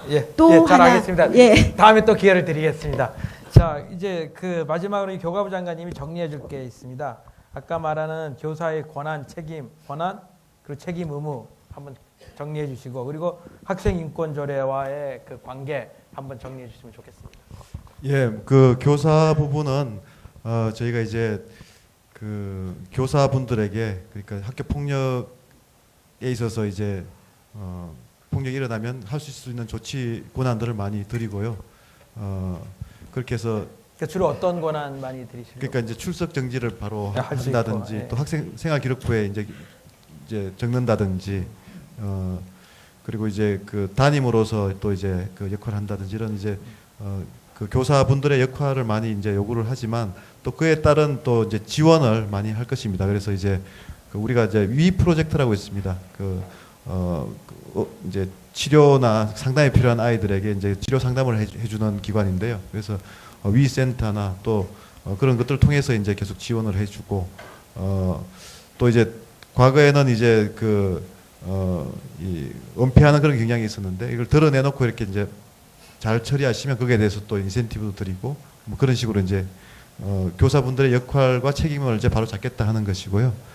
그 인권조례 부분에 있어서는 이제 시대가 바뀐 것은 분명합니다. 그래서 이제 체벌은 이제 특히 직접적인 체벌은 더 이상 이제 안 된다고 보고요. 그건 이제 금지하는 것이고, 그렇지만 이제 앞으로 그런 이제 학생들의 그런 이제 인권 존중을 어떻게 할 것이냐 했을 때, 저는 방법상으로는 앞에서 여러분들이 동의하셨지만 그 학생 생활 규칙을 다 같이 만들어서 그건 학교 단위로 해야 되거든요. 그래서 학교마다 아이들 복장이나 두발에 대한 규제는 틀릴 수가 있습니다. 어떤 학교는 학부모님들, 학생들이 다 나서가지고 우리 뭐 엄격하게 하자는 데도 있고요. 또 어떤 학교는 우리 좀 자유롭게 해달라는 데가 있기 때문에 이거를 교육감이 그 일률적으로 본인이 정하는 거는 그건 맞지 않다고 생각합니다. 그건 학교에 맡겨서, 그렇지만 학교에 맡겨서 하는데 다만 그걸 제정할 때는 과거와는 다르게 일률적으로 하는 것이 아니고 충분히 학부모, 학생 동의를 받아서 그걸 정하라는 것입니다. 그게 이제 큰 그 방향의 변화입니다. 한마디 하실래요? 그건 짧게요. 예. 장관님이 아까부터 계속 출석 정지 하면서 그게 굉장히 큰 대안처럼 말씀하시는데, 물론 피해자 학생을 보호하는 거 굉장히 중요합니다. 하지만 가해자 학생들 출석 정지 당하면 굉장히 좋아합니다. 학교 안 가도 되니까요. 그런 현실에서 무조건 학교에서 내친다고 이것이 해결된다고 보지 않습니다. 오히려 그런 아이들일수록 우리가 학교 안에서 어떻게든 보듬어서 새 삶을 살아갈 수 있도록 교육을 시키는 게 중요한 것이지, 그 아이들이 이렇게 학교에서 내쳐주고 보호받지 못한다면은 그 아이들이 성인이 되었을 때 더 큰 문제가 야기되는 것은 예상해보지. 예, 그래서 이제 앞에서 이제 말씀드렸지만 그것도 이제 지적하셨지만 이제 재활 치료가 굉장히 중요합니다. 그래서 과거에는 그런 재활 치료가 안 되니까 학교에 그냥 다 또 데리고 있었던 겁니다. 그러니까 이제 그게 다수로 물려가지고 이게 문제 해결이 안 된 거니까요. 일단 우리가 출석 정지를 하겠다는 뜻은 내치겠다는 뜻이 아니고요.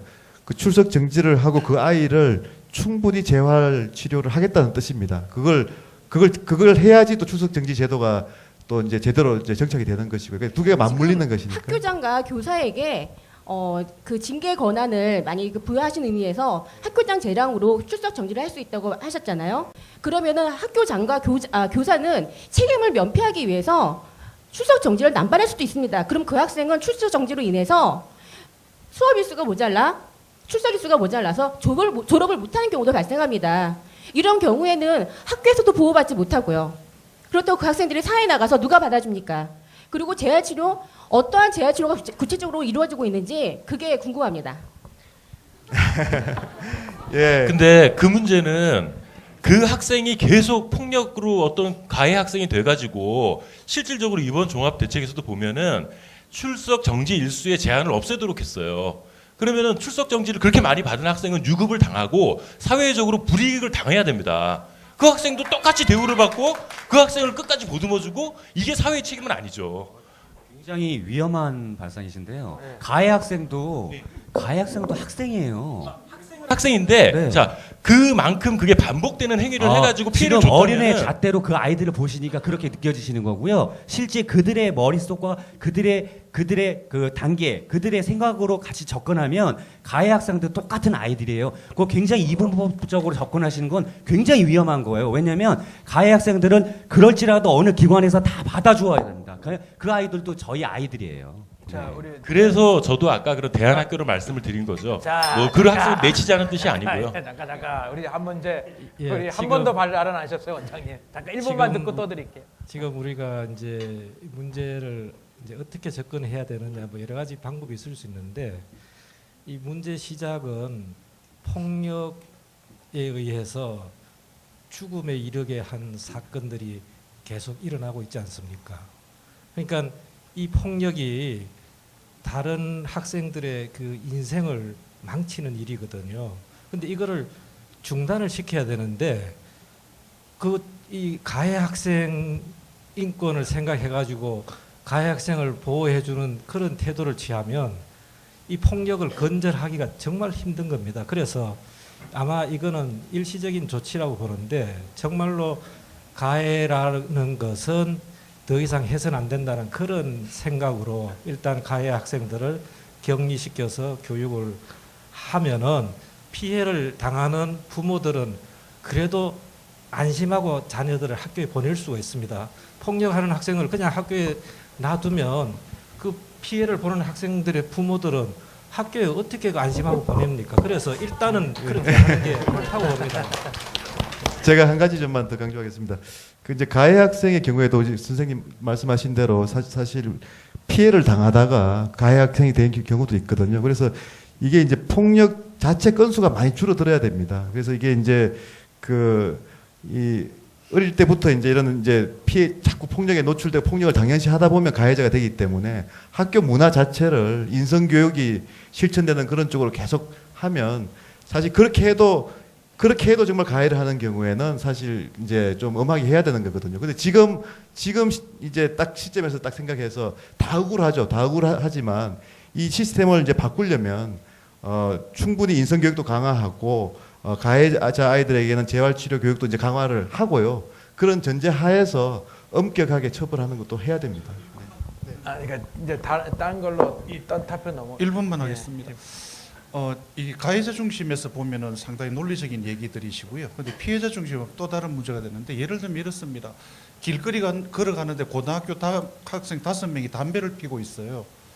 어른이 돼가지고 피지 말아라고 얘기해야 되는데 그렇게 말씀하시는 분 몇 분 정도 되십니까? 없지요. 자, 없는데 그런 아이들 5명하고 내가 같은 반에서 8시간 같이 공부한다고 생각해 보세요. 언제 주먹이 날라올지 모릅니다. 격리가 필요하지 않겠습니까? 그리고 나서 어느 정도 그 회복한 다음에 다시 이들을 결합하는 그런 시간들이 필요한 거고요. 두 번째로는 장관님 다 설명은 안 하셨습니다만 위클래스를 두고 있습니다. 지금 학교에 경미한 사안들에 대해서 미리 선제적으로 대응하기 위해서 위클래스 조치를 하고 그것이 안 되면 위센터를 보내고 위센터에 대해서 안 되면 위스쿨로 보내도록 돼 있습니다. 그런 일련의 과정들을 밟아가면서 그렇지만은 자기 스스로 사과하지 않는 폭력 행위에 대해서는 엄격하게 처벌을 하겠다는 뜻입니다. 아마 그렇게 이해를 해주시면 아마 그 오늘 논란이 그 얘기 들어보니까 학원 폭력 이게 제 생각에는 금방 해결날 것 같아요. 금방 많이 없어질 것 같아요. 왜냐하면 이렇게 다양한 의견과 뭐 대안학교 뭐 이렇게 다 나와가지고 또 장관님 이렇게 강하게 말씀하시고 사실 다 필요한 조치들이에요. 왜냐하면 피해 학생들도 잘 사회에서 다시 사회 나고자 만들지 않고 올려야 되는 거고 다시 이제 사회 생활할 수 있도록 해줘야 되고 또 나머지 이제 피해를 보는 학생들도 다 지금 제대로 학교 생활을 할 수 있게 해줘야 되고 가해 학생들도 보듬어야 되고 그리고 아까 말한 뭐 대안학교 그런 것도 하나의 그게 될 수 있고 이거는 이제 될 것 같아요. 저희가 보고 있으면 한 90년대 갑자기 뭐가 생겼나 하면 성희롱 문제가 사회 문제가 됐어요. 근데 대한민국 2년 만에 싹 바뀌어버렸어요. 대한민국은 성희롱 문제에서 굉장히 강한 나라예요, 보면.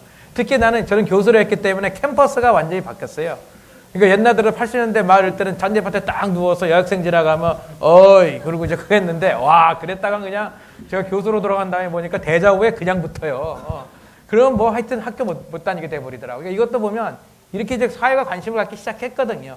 그래서 이제 난 앞으로 한 2년 정도 후에 나고 또 지금 이제 교과부 장관이 굉장히 실천력이 있는 부분이에요. 저보다 말은 조심스럽게 하는데 저는 목소리는 굉장히 크게 하는데 실천이 좀 떨어지고 교과부 장관은 목소리는 조용조용 굉장히 착하게 말씀하시는데 실천력은 또 엄청나요. 우리가 약간 좀 반대되는 성격을 갖고 있습니다. 다른 토픽을 하나 넘어가죠. 꼭 오늘 하고 싶은 게 대학 입시예요. 대학 입시 내가 보기 너무 복잡해요.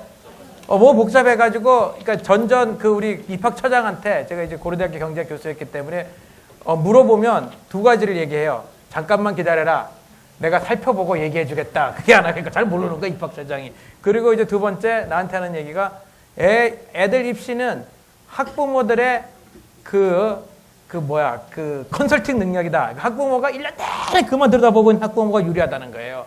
분석을 해가지고 여기 나오고 여기 어디 좋고 해가지고 그만 딱 들어봐가지고 자기 입학처장 할 때 입학처장 2년 만에 바뀌니까 학부모들 딱 불러가지고 얘기 시작하니까 자기는 한마디도 못했다는 거예요. 다 들어가지고 그래서 이제 주로 이제 학부모들한테 얘기를 많이 들었다. 근데 이게 좀 공정하지 않잖아요, 보면. 부모가 매일 그거를 따라와 줘가지고 한쪽하고 그냥 내버려둔 쪽하고 그러니까 이게 왜냐? 이게 너무 이제 사실은 복잡해졌기 때문에 약간 이제 이런 현상이 생긴다는 거거든요. 그래서 지금 뭐 굉장히 저도 이제 교육개혁을 같이 한 사람 중에 하나이기 때문에 하지만 우리가 뭐 잘했다는 부분도 있지만 또 일부에서는 죽음의 7종 경기라 그래요.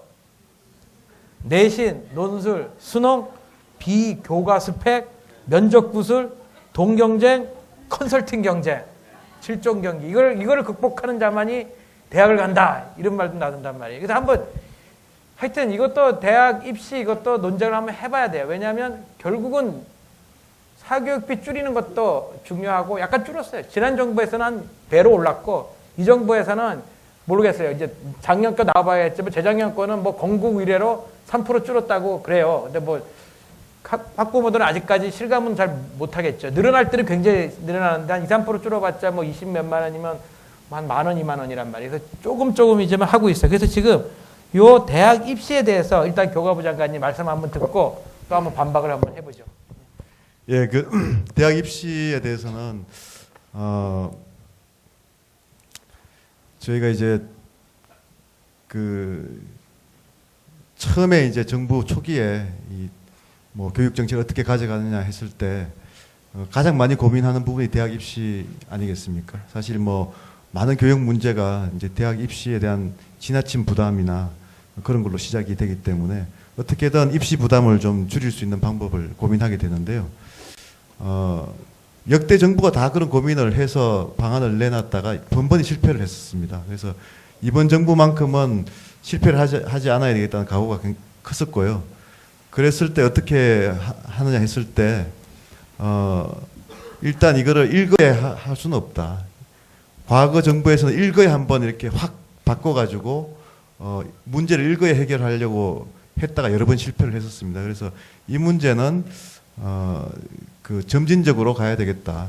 그리고 두 번째는 그래도 대학의 자율에 맡기는 것이 차선은 되겠다. 우리가 뭐 정말 대단한 뭐 그 마술이 있어서 딱 일거에 할 수 있으면 모르겠는데 그게 아니면 대학들에게 좀 충분히 맡겨서 이거를 하는 것이 좋겠다 하는 것이 이제 그 원칙이었습니다. 그러면서 저희들이 이제 가장 주목했던 것이 우리 이제 김태환 원장님도 말씀하셨지만 결국은 학생을 선발할 때 점수를 하다 보니까 그 점수를 중심으로 하는 게 대표적인 수능 아니겠습니까? 그런데 수능을 이제 어렵게 출제하고 하면 모든 아이들이 뭐 역량이나 잠재력과 관계없이 정말 어려운 수능을 다 똑같이 준비를 해야 되기 때문에 다 죽어납니다, 아이들이. 그리고 이제 사교육 그게 이제 그런 시험을 준비하는 그것만 따지자면 학교보다는 사교육이 더 월등하지 않습니까? 그러니까 그렇게 가다가는 계속 사교육은 사교육대로 늘어나고 아이들 부담만 늘어나겠다. 그래서 어떻게든 수능의 부담은 좀 줄일 수밖에 없다. 국가가 일률적으로 하는 수능의 시험 부담은 줄이면서 다른 대안이 뭐가 있겠느냐 했을 때 결국 입학사정관제를 도입하는 건데 그것도 이 정부가 이 정부에서 치적으로 입학사정관제를 걸어서 단번에 100% 하겠다. 그거는 못 한다고 생각했습니다. 어차피 입학사정관제라는 것이 도입이 되면 처음에 도입될 때는 이게 다른 제도랑 같이 병존을 하기 때문에 학부모님 입장에서는 딴 것도 부담도 있고 입학사정관제 부담은 더 추가되는 것으로 보실 수가 있거든요. 그래서 이제 더 부담이 늘어난다고 보실 수 있지만 그래도 지금 저희가 지금 5년 이렇게 와서 지금 이렇게 저희들이 냉정하게 따져보면 입학사정관제가 상당히 정착을 하면서 그래도 학교에서 뭐 스포츠 클럽 활동이라든지 예체능이라든지 동아리 활동 이런 것들이 살아나기 시작했습니다. 과거에 수능만 할 때는 다 죽었었습니다. 그게. 그래서 그런 긍정적인 부분이 분명히 있고요. 그래서 이게 점진적으로 가지만 저희는 그 긍정적인 부분이 있다고 보고 일관되게 가는 게 중요하기 때문에 계속 일관되게 해서 올해는 좀 더 이제 복잡한 것들은 좀 많이 간소하게 하고 해서 올해 입시에서는 좀 학부모님 불편을 좀 최소화시켜드리고 좀 체감시켜드리겠다는 게 저희들 목표입니다. 제가 아까 김태환 교육개발 원장님께서 답변해 주실 건지 아니면 장관님께서 답변해 주실 건지 모르겠는데요. 뭐 입학사정관제 이제 대입 입학사정관제도 있지만 고입 사실 입학사정관제도 있습니다. 근데 어떤 경우가 발생을 하냐면 고입 입학사정관제를 하는데 아이들이 이제 저희 아이 같은 개인적으로 이제 과학고를 보내기 위해서 사교육 없이 사실은 지금 전혀 사교육 없이 어쩔 수 없이 사실은 사교육을 제가 시키고 싶었지만 사실은 위치가 사교육을 없이 공교육 살려보자는 어떤 기관에 있다 보니까 사실은 어쩔 수 없이 사교육을 전혀 안 시키게 됐어요. 한 7년 동안. 그러면서 이제 그 원장님께서 개발하신 영재 교육 프로그램도 바꾸고 이렇게 잘 똑똑하게 잘 크고 있는데요. 사실 입학사정관제를 하면서 이제 이제 좋아졌던 게 아까 장관님 말씀대로 동아리 활동 정말 좋아졌어요. 한 1년 만에 굉장히 많이 좋아졌습니다. 근데 저는 올해부터 굉장히 좋아지지 않을 거라고 보고 있어요. 왜 그러냐면 지금 올해 이제 절대평가도 하시고 그리고 입학사정관제에서 어떤 문제점이 있냐면요. 아이들이 스펙 쌓기에 혈안이 돼 있어요. 근데 이제 어떤 걸 보셔야 되냐면 특히 원장님께서 잘 보셔야 되는 게 지금 아이들이 내가 어느 과를 가든 예를 들어서 과학고를 간다 그러면 동아리 활동을 하고 싶지 않은데도 그 과학 관련된 동아리 활동만을 해요. 근데 저 같은 경우는 아들을 키우면서 제가 주변에서 저를 약간 또라이로 보는데 과학고를 보내는 아이한테 3년 동안 기타 밴드부를 시켰어요. 그랬더니 다들 저 아빠 또라이 아니야 저거? 그 스펙 쌓기 해야 되는데 몇몇 개 스펙을 더 쌓아야 되고 동아리 활동도 과학 탐구해야 되는데 저 아빠 맨날 띵땅거리는 기타 치면 돼. 근데 장관님이나 이제 원장님께서 좀 주의 깊게 들으실 게 사실 아이가 과를 선택하는 건 자기 장래를 단번에 선택하기는 어려워요. 그러면 동아리 활동도 내가 과학고를 간다고 해서 기타 밴드부 활동을 한다. 그러면 그 아이가 그곳에서 어떤 활동을 하고 어떤 위치를 한 거를 사실 선생님들의 추천서가 있어야 되는데 사실 자꾸 이걸 입학사정관제를 스펙 쌓기로 몰아버리니까 애들이 동아리를 자기가 선택하고 싶은 동아리를 절대 선택하지 않아요. 내가 가고 싶어하는 진로, 가고 싶은 과를 어쩔 수 없이 선택하는 게 있으니까요. 그 점을 좀 말씀해 주셔야 될 겁니다. 조금 전에. 예, 그리고 저는 그, 지금 이 입학사정관 제도가 애초에 이제 시행되는 몇 가지 목적이 있다고 생각을 하는데 그 중에 하나가 아까 원장님께서 말씀하신 어떤 인성 중심의 학생 선발. 그리고 또 하나는 요즘 그 어떤 사회 배분의 문제가 되는 약자에게 교육적인 어떤 평등의 기회를 제공할 수 있다는 명분도 좀 있다고 봅니다. 근데 요즘 보면은 그 면접 대비, 논술 대비, 그다음 봉사활동 커리큘럼 짜주는 전문 학원이 있거든요. 그러면 이 전문 학원들이 학생이 중학교 입학해서부터 고등학교 졸업할 때까지 스펙을 맞춰주는 거예요. 근데 과연 돈 없는 사람들이 이런 입학사정관제를 통해 가지고 이런 엄청난 스펙을 쌓으면서 할 수가 없습니다. 이게 약자를 위한 제도가 안 되고 오히려 아주 부유층의 자제인데 학력이 떨어져요. 그럼 입학사정관제의 어떤 틈을 찾아가지고 아주 6년 정도 고생을 하면은 좋은 대학을 보낼 수 있는 상황이 돼버린 거예요. 그래서 저는 입학사정관제가 일부 어느 정도 수정을 해서라도 약자에게 좀 도움이 되는 제도로 됐으면 하는 그런 바람입니다. 우리 황조원 학부모님도 입학사정관제 강사하셨죠? 아니요. 교육을 받은 거죠. 교육을 받았죠. 그러니까 저는 큰 아이가 이제 올해 고3이 돼요. 그러니까 고3이 벌써 된 거죠. 2013년도 입시를 준비해야 되는 학생인데 저희 큰 애가 고교 선택제 1회에 해당하는 아이였기 때문에 제가 이제 아이를 키우면서 막상 중3이 됐는데 저희 집하고 가까운 고등학교를 갈 줄 알았더니 선택제라는 거예요. 그러면은 나는 과연 우리 주변에 어떤 학교가 있는지 아이가 물어보는데 부모로서 사실 좀 해줄 말이 없어서 그때부터 사실 학교 설명회라든지 이제 그런 것들을 다니게 되었고요. 그리고 이제 아이가 진학을 했어요, 고등학교에. 그러고 보니 이거는 창의적 체험 활동이라던가 저희가 학교를 다녔을 때와는 너무나 다르게 입시 전형도 많고요. 왜 제가 학부모들이 만났을 때 할아버지의 유산과 아버지의 명함과 이제는 아버지의 무관심이 아니고 명함이에요. 그놈의 스펙 때문에. 그리고 엄마의 정보력 거기에다가 엄마가 쫓아다녀야 되니까 희생하는 동생까지. 왜 그런 우스갯소리를 만들었는지 조금은 이해가 가더라고요. 그리고 나서 이제 입시 설명 어찌됐건 우리 아이는 진학을 더 하기 위해서 인문계를 선택을 했고요. 부모로서 어떤 그러면 대학의 전형이 있을까 하고 봤더니 아까 말씀하신 것처럼 2,500개, 3,000개의 전형이 있고요. 그 다음에 철인 7종 말씀하셨지만 굉장히 아이가 정말 이거는 다재다능해야 되는 거예요.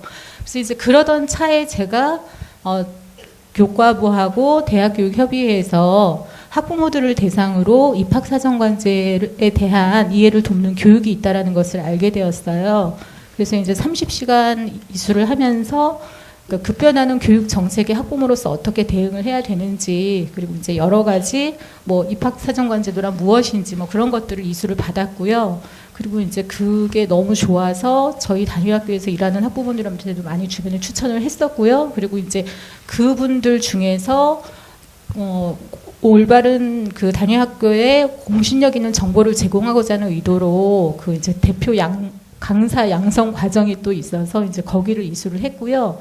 이제 그러면서 느끼는 점은 처음에 기본 과정을 들었을 때에는 이거 정말 아는 게 병이다. 더 복잡한 거예요. 그러니까 어설프게 알았을 때 하고 이 다양한 것들을 알았을 때 정말 더 아는 게 병이어서 더 복잡했는데 이번에 이제 지난 연말에 그 대표 강사 과정을 받았거든요. 이제 그 과정 안에는 직접 대학에서 면접을 어떤 식으로 하는지 면접 서류도 받고요. 긴 시간은 아니지만 그 다음에 어떻게 서류 평가를 하는지 그런 것들도 이제 저희가 실제 자료를 가지고 이제 볼 수 있는 기회가 생겼어요. 그래서 어떤 공정성 부분에서는 저는 조금 이제 의심은 사라진 것 같은데 그렇다라면은 우리 아이들을 다재다능한 여러 가지 요소로 평가를 한다라고 종합적으로 평가를 한다라고 했을 때 과연 학교에서는 어떤 준비를 해주고 선생님들은 이 아이를 더 좋은, 그러니까 더 높은 상급 학교에 진학하기 위해서 어떤 준비를 해줄 수 있을까 참 답답함이 생기더라고요. 그 혹시 그 방청객들 중에서 그 저기 대학 입시 저기 마이크 좀 갖다 드릴래요? 세 번째 소개 간단히 해. 내 아이 자녀를 두고 있는 성남에선 고등학교 1학년 학부모예요. 올해 재수했던 딸아이가 대학을 들어갔는데 저는 언제나 이런 공청회를 와서 보게 되면 근원적인 문제를 해결하지 않고 그때그때 이렇게 뭐 이렇게 땜질한다 그러나 그런 걸로만 가는 게 있어서 좀 아쉬운 게 있는데 저희 지금 교육을 보게 되면 초등학교 교육부터 대치포 올라가야 된다는 생각이 들어요. 초등학교서부터 아이들 영재 교육 시켜야 된다고 사교육으로 몰고 있지. 중학교 가게 되면 특목고 가야 된다고 또 몰고 있지. 고등학교 가면은 좋은 대학 간다고 몰고 있거든요. 저희 전 세계에서 고등학교를 졸업하는 학생들 85%가 대학을 간다는 건 저희 나라밖에 없어요. 유일하게. 그리고 저는 학교에 가서 공부하는 건 정말 공부를 필요로 하는 아이들, 그런 아이들이 가야 된다고 생각을 하고 있는데 뭐 학벌 위주 어떤 그런 뭐 인맥이 학벌 이렇게 가다 보니까 그런 경향이 있다는 생각이 들고요. 저 교과부 장관님께 사실은 이게 두 번째 드리는 말씀이에요. 사교육비가 줄었다고 하시는데 사실은 제 생각에는 저는 아이를 보내놓고 사교육비가 많이 늘었거든요. 그리고 지금 입학 사정관제 물론 좋은 점도 있지만 저희 학생들은 그 탤런트 만능으로 다잘할 수 있는 그런 탤런트들은 아니에요. 근데 고등학교를 보내놓고 나면은 아이가 모든 걸 다 잘해야만 입사관 제도도 모든 걸 요구하잖아요. 아이들에게. 근데 영재라는 게 모든 걸 다 잘하는 건 아니죠. 어느 한 부분에 뛰어나서 그 부분을 갖다 개발하고 그 부분에 뛰어나게 가는 게 영재지 우리 아이들이 천재도 아니고 영재도 다 아니에요. 근데 정말 어느 한 부분을 개발시켜주기보다는 모든 걸 다 잘하는 걸 요구하다 보니까 그 학교 폭력이라는 문제도 사실은 이런 거하고 연관이 된다는 생각이 들거든요. 그래서 저희는 학교 제도가 이조 교과부 장관님께서 일단은 학교 어떤 제도의 변화를 가져와야지 저희들 지금 어떤 내 아이가 키우는데 3번이나 제도가 바뀌었거든요. 근데 저는 대학을 보낼 때마다 계속 바뀌니까 거기 익숙해지기 전에 또 바꿔야 돼요. 또 바꿔야 되고 사실 이런 건 문제가 있거든요. 그러니까 근원적인 문제를 해결할 수 있는 그런 걸로 해주셨으면 좋겠다는 생각이 들어요. 예, 교과부 장관 답변에 한 사람만 더 하겠지. 저기 마이크. 저기 손 좀 들어주세요. 마이크 갖다 여기 보내. 예, 저는 울산에서 올라온 예, 저도 아이가 셋입니다. 오늘 아이 셋이 많으셔서 박수 한번 치죠. 예. 울산까지 올라왔다. 예, 실질적으로 저도 세 아이를 키우고 이제 고등학생이 2명이고 중학생이 1명입니다. 저희 아이들도 참 어정쩡한 게 공부를 아주 잘하면 정말 행복합니다. 공부를 아주 못하면 마음이라도 포기합니다. 근데 어정쩡하게 잘하니까 정말 미치겠습니다. 아이들이 셋 다 성향도 다 다릅니다. 큰 아이가 원하는 거는 그 여성 정치가가 되고 싶대요. 그리고 둘째 아이는 시각 디자인이 되고 싶답니다. 세 번째 아이는 아직 못 찾았습니다. 근데 문제는 첫 번째 아이는 좌절에 좌절을 겪고 지금 꿈을 낮추고 있더라고요. 왜냐하면 자기가 가고 싶은데 스펙을 많이 못 쌓았고 또 그렇게 하기 위해서는 외고나 아니면 뭐 그런 쪽으로 가서 나름대로 스펙을 쌓아야 되는데 안 되기 때문에 그래서 실질적으로 아이들한테 와닿는 입시사정관 제도는 잘하는 아이들이 무용도 잘하고 노래도 잘하고 다 잘해야 갈 수 있는 게 입시사정관제고 그러면 우리는 정시에 매달려야 되는데 왜 수시 합격자를 이제는 많이 뽑잖아요. 그리고 옛날에는 추가 모집을 했는데 모집을 하지 않기 때문에 그럼 나머지에 매달려야 하니까 그럼 결론적으로 정시에 얼마 안 되는 6%, 5% 되는 그 시간에 매달려야 되니까 실질적으로 와닿는 아이들에게는 입시는 고문입니다. 숨을 쉴 수 없는 고문입니다. 그래서 정말 그 아까 말씀하셨듯이 매번 바뀌어서 아이와 학부모를 고문하는 그런 대입이 아니고 또 한 가지 더 진짜 말씀하시고 싶은 거는 그 대학교에서 등록금만 올릴 게 아니고 그 좀 기숙사 같은 걸 좀 많이 만들어서 지방에서 올라가는 학생들 돈 때문에 대학 못 간다는 소리 없는 그런 게 좀 있었으면 좋겠습니다. 예. 교과부 장관님 그 입학 사정관제, 뭐 네, 스펙 네. 쌓기, 죽음의 7종 경기 뭐 예, 입시가 아직까지 참 그 학부모님들 에게 제일 고통스러운 지금 제도로 여전히 지금 있는 것에 대해서 정말 송구스럽게 생각하고요. 그렇지만 이제 그 제도의 취지를 그 이제 학부모님들이 상당히 좀 오해하고 있으신 부분이 상당히 많이 있습니다. 그리고 이제 그 입학 사정관들한테 직접 이야기를 들어보시면 좀 훨씬 좀 아까 지금 말씀하셨지만 조금 마음이 놓이신다고 하지 않습니까? 그러니까 사실 입학 사정관제를 대비하는데 학부모님들이 막 뛰어다니면서 스펙 쌓기 하는 거는 아무 소용이 없습니다. 그거는 정말 입학 사정관들 만나서 이야기를 들어보시면 특히 사교육으로 이렇게 해서 쌓아놓은 스펙 같은 게 전혀 안 보거든요. 아예 또 대기업의 공통 기준에 그런 그 뭐 학교 외부에서 하는 수상 실적 같은 거는 전혀 못 보게 아예 선을 그어놨습니다. 그래서 우선 그 입학사정관제에서 입학사정관들이 보는 것은 학생부만 보게 돼 있습니다. 그리고 이제 그 입학사정관제라는 게 본래 취지가 뭔가 하면 성적만 이렇게 합계를 내는 건 누구나 다 할 수 있지 않습니까? 그렇지만 학생부를 보거나 면접을 해서 이 아이가 어떤 그 숨은 잠재력이 있는지 정말 숨은 보배인지를 케어내는 거거든요. 그러니까 입학 사정관들이 그 운동선수 스카웃 하듯이 사실은 다니면서 좋은 아이를 골라내는 시스템이지 그 학생들이 입학 사정관에 맞추기 위해서 적응하는 시스템이 아니거든요. 워낙 제도라는 것 자체가.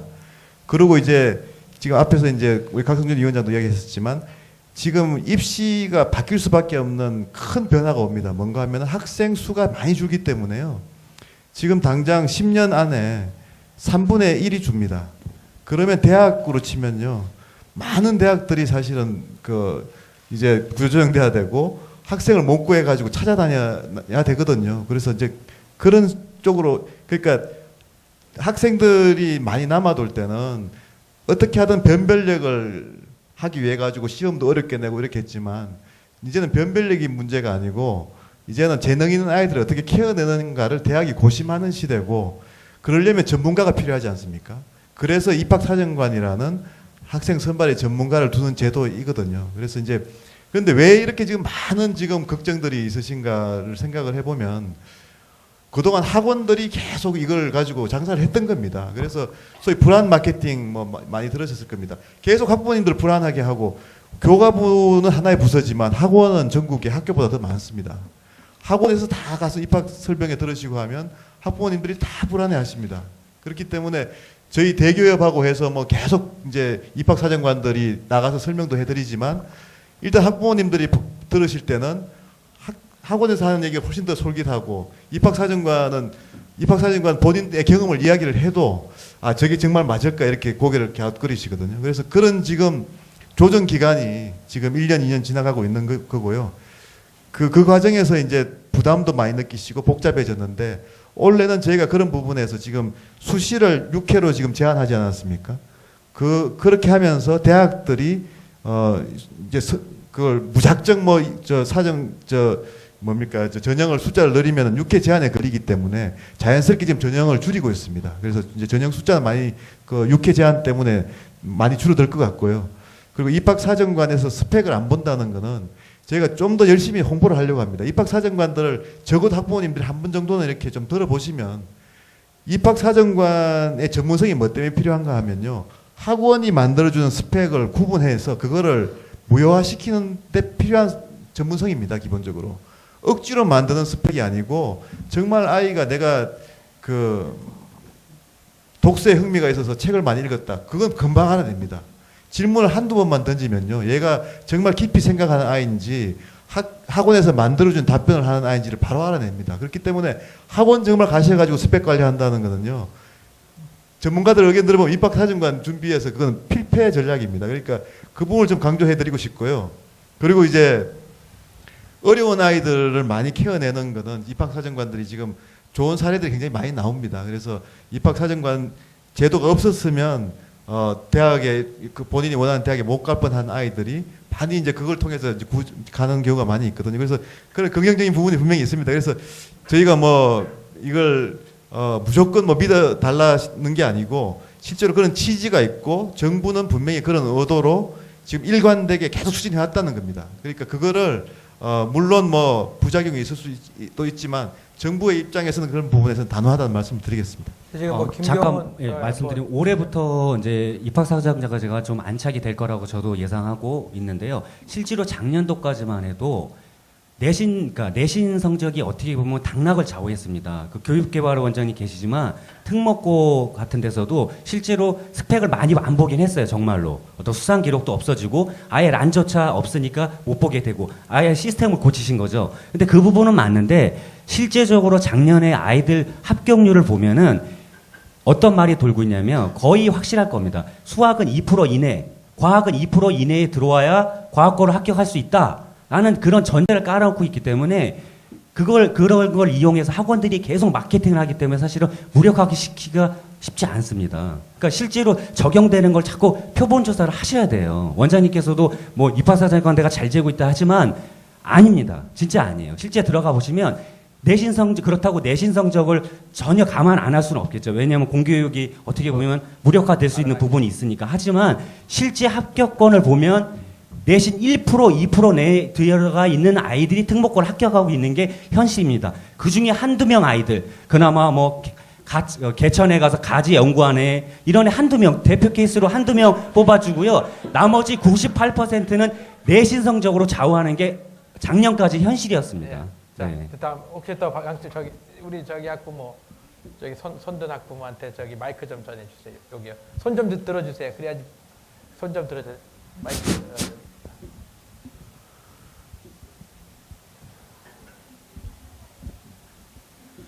안녕하세요. 저 남산교육정보원에서 아이들 초등 상담을 하고 있는 자원봉사를 하고 있거든요. 근데 아까 인성교육 문제 같은 경우는 학교급별로 좀 나눠주셔야 될 것 같아요. 그게 가장 중요한 것 같고요. 그리고 우리나라 학부형들의 너무 많은 좋은 인력들을 그냥 썩히고 있는 부분도 있거든요. 그거를 좀 학교에 이용해 주시면 좋을 것 같고요.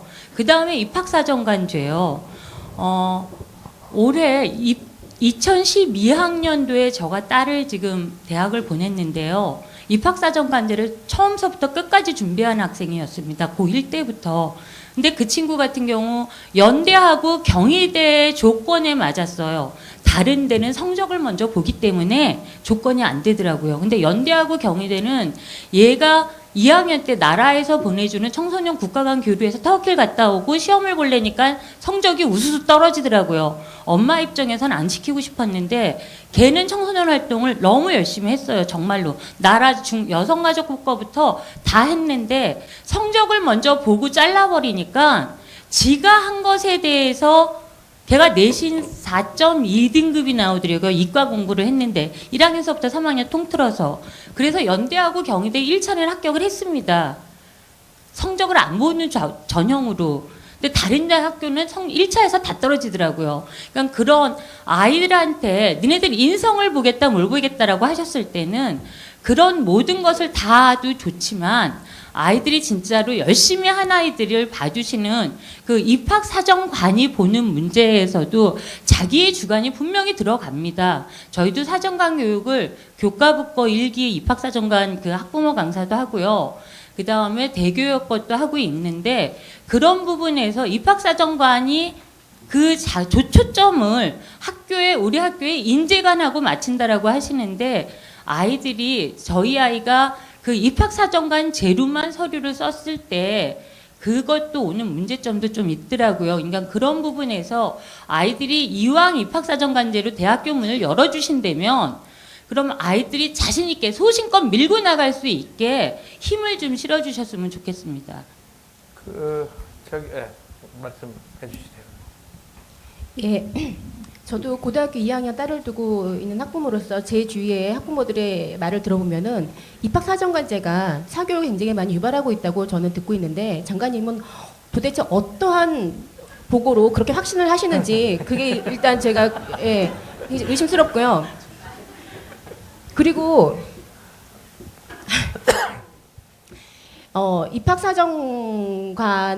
입학사정관이 일단 입학사정관제가 입학사정관에게 뭔가를 보여줘야 되지 않습니까? 그것이 학교 내에서 학생이 할 수 있는가? 지금 우리나라 고등학교 모든 고등학교가 그러한 조건이 되어 있는가? 교사들이 그런 거를 도와줄 수 있는 그런 여유가 있는가? 그걸 먼저 알아주셨으면 좋겠습니다. 그리고 지난 얘기지만 2010년도에 고려대학교가 입학사정관제에 반한 행동을 했기 때문에 국고지원금 20%를 환수 조치를 받았다는 걸 제가 알고 있습니다. 그런데 그 해 교감으로부터 입학사정관제 우수학교로 지정됐다는 그런 믿지 못할 그런 소식을 또 제가 접하게 되었습니다. 이러할진데 입학사정관제를 저희가 학부모가 신뢰할 수 있겠습니까? 그리고 또 하나 작년에 카이스트에서 로봇 천재라고 이름나는 학생이 자살을 한 경우가 있습니다. 정말 안타까운 일이죠. 입학사정관제를 통해서 그러한 영재를 정말 학교 성적 외에 정말 그 한 분야에 뛰어난 그 영재성을 보고 학생을 뽑았는데 과연 그 대학교는 그 학생을 제대로 케어할 수 있는 제도가 마련되어 있는가? 대학교는 그러한 준비가 되어 있는가?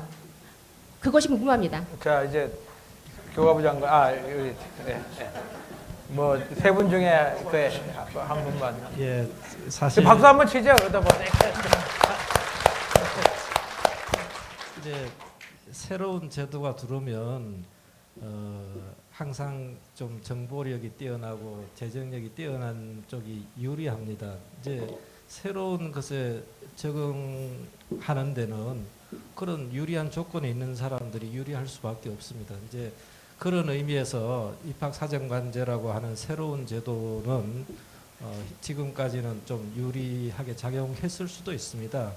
근데 이제 저희들이 그 국가 교육의 측면에서 보면 정말 우리가 성적만 가지고 대학 입학시켜주고 하는 그런 제도 때문에 우리 2세들을 점수의 노예로 만들고 교사도 점수의 노예로 만들고 학부모도 점수의 노예가 되고 점수 얼마 올랐냐 얼마 내렸냐 가지고 막 속을 태우는 그런 이 시간을 보내고 있는데 우리의 국가, 우리의 미래, 국제사회에서의 우리의 역할, 우리 자녀들이 국제사회에서 살아가야 될 능력 이런 걸 생각하면 정말 우리가 우리 애들한테 성적 가지고 닥달하는 그런 시대가 이제는 지나가야 된다. 그래서 성적도 중요한 그 하나의 능력이지만 그보다 더 중요한 자기가 좋아하는 것을 열심히 하면 그곳에서 성공할 수 있도록 해주고 그런 학생도 좋은 학교에 또 들어갈 수 있게 해주고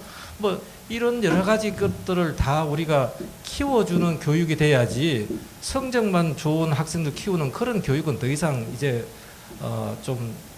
조금은 좀 이제 그 바꿔야 된다 그런 취지가 담겨 있습니다. 그래서 이제 혹시라도 이제 그런 현상이 있을 수는 있지만 장래적으로 생각하면 정말 우리 교육을 위하고 또 우리 자녀들을 위해서는 그런 국제사회에서 일할 수 있는 능력을 키워줄 수 있는 그런 그 입학제도가 도입되는 것이 훨씬 더 필요하다고 그러니까 지금 생각됩니다. 목적은 똑같은 것 같아요. 그러니까 지금 그런 목적은 이해는 하는데 그게 그렇게 안 된다고 지금 주장하는 거거든요. 아까 학부모님 말씀은요 공정한 기회를 안 준다는 거예요. 그러니까 처음 단계부터 10% 내외, 1, 2% 내외로 입학 그 순서를 마련해 놓으면 아예 기회조차 없다라고 말하는 겁니다. 그러니까 원장님께서도 아예 그런 입학사정관을 할 때 아예 첫 번째부터 그렇게 아이들을 걸러내지 않는 제도를 오히려 만드시는 게 빠른 길일 수 있다고 보는 겁니다. 그리고 이제 저기 학부모께서는 성적으로 뽑는다는 거죠. 지금 원장님은 성적으로 뽑으면 안 된다고 하는데 저는 성적으로 뽑는다. 그 목적은 똑같은데 지금 이제 이게 약간 다른 게 있고 정착해 과정하는 데서 이게 있을 수가 있단 말이에요. 그러니까 한번 교감부 장관님. 네, 그 입학사정관 제도가 이제 뭐 미국 같으면 정착하는데 한 100년 이상 걸린 제도거든요. 그리고 이제 입학사정관제의 핵심은 입학사정관들이 역량이 이제 계속 축적이 돼서 그런데 이제 그런 면에서 보면 한 해 한 해 축적이 더 되지 않겠습니까? 그리고 이제 이게 뭐 과거 제도처럼 그냥 뭐 교수들이 그냥 투입돼서 이렇게 채점하는 게 아니고 이제 한 분이 계속 이제 가는 거기 때문에 그리고 다행히 이제 원래 그 작년에 법제화가 됐습니다. 국회에서 다 통과가 돼서 입학사정관이 이제 하다가 그만두면 3년 이내에는 학원으로 못 갔습니다. 사교육으로 못 가서 사교육 유발 효과를 차단을 했고요. 또 이제 그 비리를 저지르면 공무원에 의제해서 처벌하도록 해서 이제 정말 공무원처럼 일하시도록 그렇게 만들었고 또 아예 그 정부가 입학사정관 지원하는 근거 조항이 들어가 있습니다. 그래서 이제 상당히 이제 그거는 정치권에서도 여야 할 것 없이 입학사정관 제도는 이거는 가야 되는 제도다 하는 게 동의가 됐기 때문에 법제화가 된 거거든요. 그래서 이제 이건 이제 좀 길게 좀 봐야 된다고 생각하고요. 그런 면에서 보면 당연히 학부모님이 지적하셨듯이 그 점수에 일단 먼저 제한을 두는 거는 바람직하지 않죠. 예. 그렇지만 이제 우리가 무조건 그걸 없애라 이렇게 하기에는 그 대학이 예를 들어서 뭐 너무 입학사정관으로 그 선발하기에 하는 응모자들이 많아가지고 실제로 그걸 일단 1차로 걸러내고 이제 좀 더 2차에서 자세히 보기 위해서 하겠다 이렇게 지금 하는 경우도 있거든요. 그래서 그걸 저희가 이제 입학사정관이라는 제도가 꽃을 피려면 어차피 그건 대학이 자율적으로 이걸 다양한 기준으로 정부가 무슨 뭐 이렇게 보배를 찾아내는데 이런 걸 찾아내라고 하면 그 순간부터 그 보배를 못 찾아내는 거 아니겠습니까? 그래서 입학사정관 제도의 핵심은 대학 자율이기 때문에 뭐 고대가 그렇게 문제가 있지만 저희가 그런 부분에서 뭐 무조건 뭐 하지 마라 이렇게 못하는 겁니다. 그래서 이제 그런 부분에서 서서히 이제 발전을 하고 있지만 그래서 정부 입장에서는 우리 박사님 말씀하신 대로 이렇게 가는 것이 지금 우리 입시 문제의 상당 부분을 장기적으로 해결하는 거기 때문에 어떻게든 입학사정관 제도의 공정성이나 신뢰성이나 전문성은 확보하겠다는 것이고요. 그 부분에 있어서 많은 국가적인 컨센서스가 있었기 때문에 그나마 저는 이게 그래도 입시 제도가 얼마나 이게 진짜 그 국민들의 온 관심사고 조금만이라도 문제 있으면 엄청난 뉴스가 되는 거 아니겠습니까? 그런데 그래도 지금 4년 동안 이게 정착이 되고 있고 저희가 올해는 훨씬 더 체감 가도록 지금 할 계획입니다. 그래서 물론 학부모님 특히 고등학교 학부모님들 같은 경우에 당장 아이들이 지금 바로 대상이 되기 때문에 정말 빨리 좀 이게 제도가 정말 제대로 됐으면 좋겠다고 원하시는 경우가 많으시지만 지금 대학 중에서 뭐 예컨대 서울대학 같은 경우에 입학사정관 제도 지금 80% 하는데 상당히 잘합니다. 그리고 이제 지금 이제 뭐 포스텍 같은 경우도 굉장히 100%를 하는데 잘합니다. 그래서 그렇지만 또 문제가 있는 학교들이 또 있거든요. 그래서 이게 한꺼번에 다 되는 건 아니지만 적어도 긍정적인 방향으로 많이 지금 가고 있고 저희가 자신 있게 말하고 싶은 거는 적어도 지금 초등학교 학부모님들 같은 경우에는 정말 입학사정관 제도가 이제 훨씬 한 6년 후쯤 안 되겠습니까? 그때는 말씀드렸듯이 학생 수도 많이 줄기 때문에 이게 대세라 하는 걸 미리 예상하시고 좀 준비해 주십사 하는 것이고요. 그 준비하실 때 학부모님들이 준비하시는 게 아니고 아이들이 자기네들 하고 싶은 걸 마음껏 하게 좀 두십시오. 책 좀 마음껏 읽게 하고 마음껏 뛰놀게 하고 괜히 학원 보내주지 마시고요.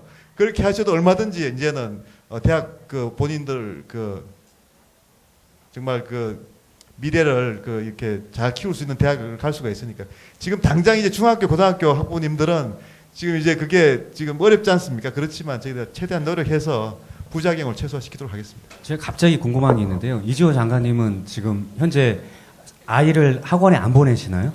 저는 어쩔 수 없이 안 보냈거든요. 근데 장관님은 지금 교육기술부 장관. 커요.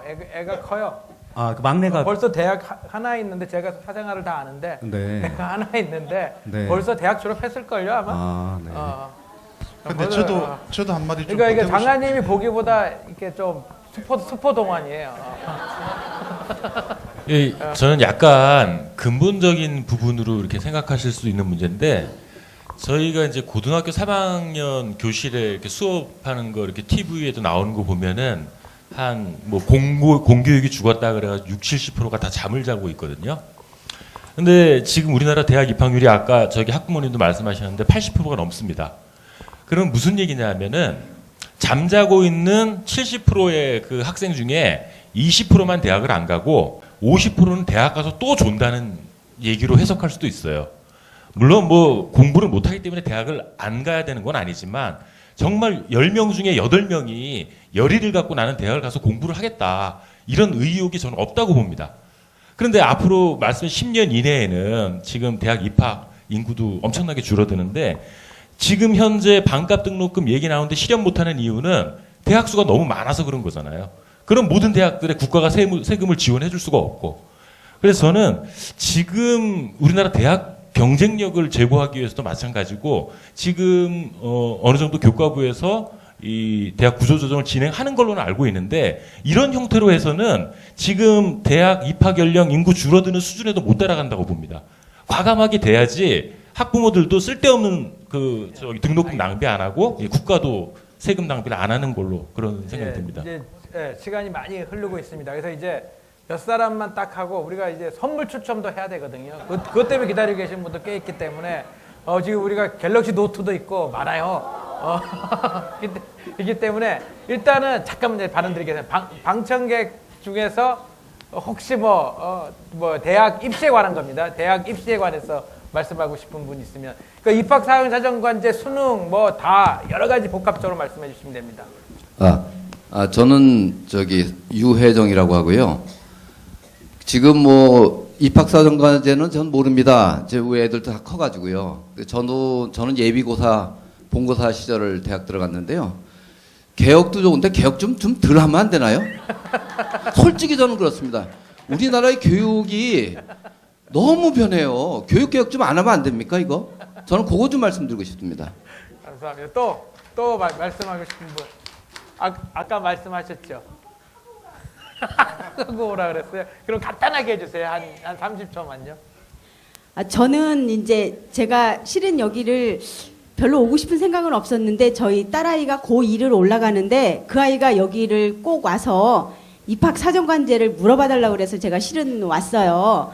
근데 저희 딸아이 같은 경우는 공부를 뭐 잘하는 것도 못하는 것도 어중뛴 그런 아이인데 그 아이가 제일 좋아하는 거는 책을 읽는 거예요.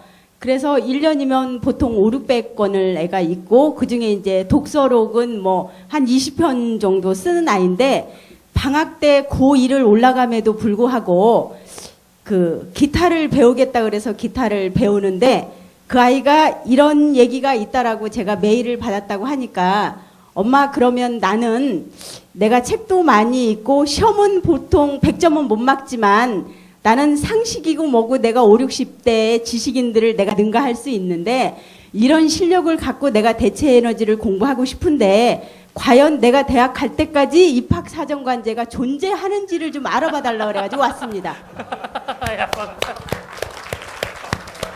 자, 이제 슬슬 마무리해야 되거든요. 저희가 지금 2시간 이상, 뭐, 우리 아까 공연 빼고 2시간 이상을 열띤 토론을 해가지고, 제가 이거 아무리 생각해봐도 봄에 장관님 한번 더 나셔야 되겠어요. 지금 봄에 한번 이제 더 붙는 걸로 하고, 정리하는 입장에서, 우리 저 교수님, 뭐, 아까 1분 정도만 발언해 주세요. 1분 안에 다 하겠습니다.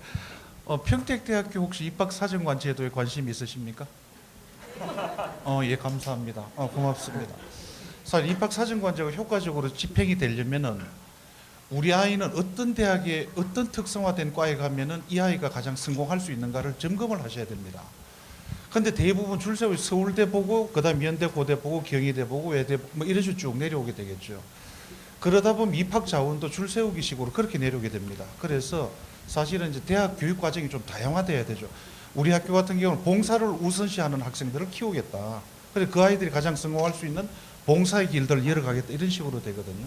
마찬가지로 이제 학부모님들도 눈을 우리 아이가 진짜 어떤 대학에 가서 가장 성공할 수 있을까를 좀 고민을 해주시면은 더 효과적으로 이 문제들이 진행이 되고 감시가 될 겁니다. 그렇기 때문에 학생을 보내면은 그 학교에 계속 매일 보내야 됩니다. 어떤 식으로 우리 아이를 성공적으로 키워줄 거냐, 이번에 제도를 어떻게 할 거냐, 이런 거에 대해 장학금을 어떻게 줄 거냐, 매일 계속 보내셔야 됩니다. 그럼 대학들 압박받습니다.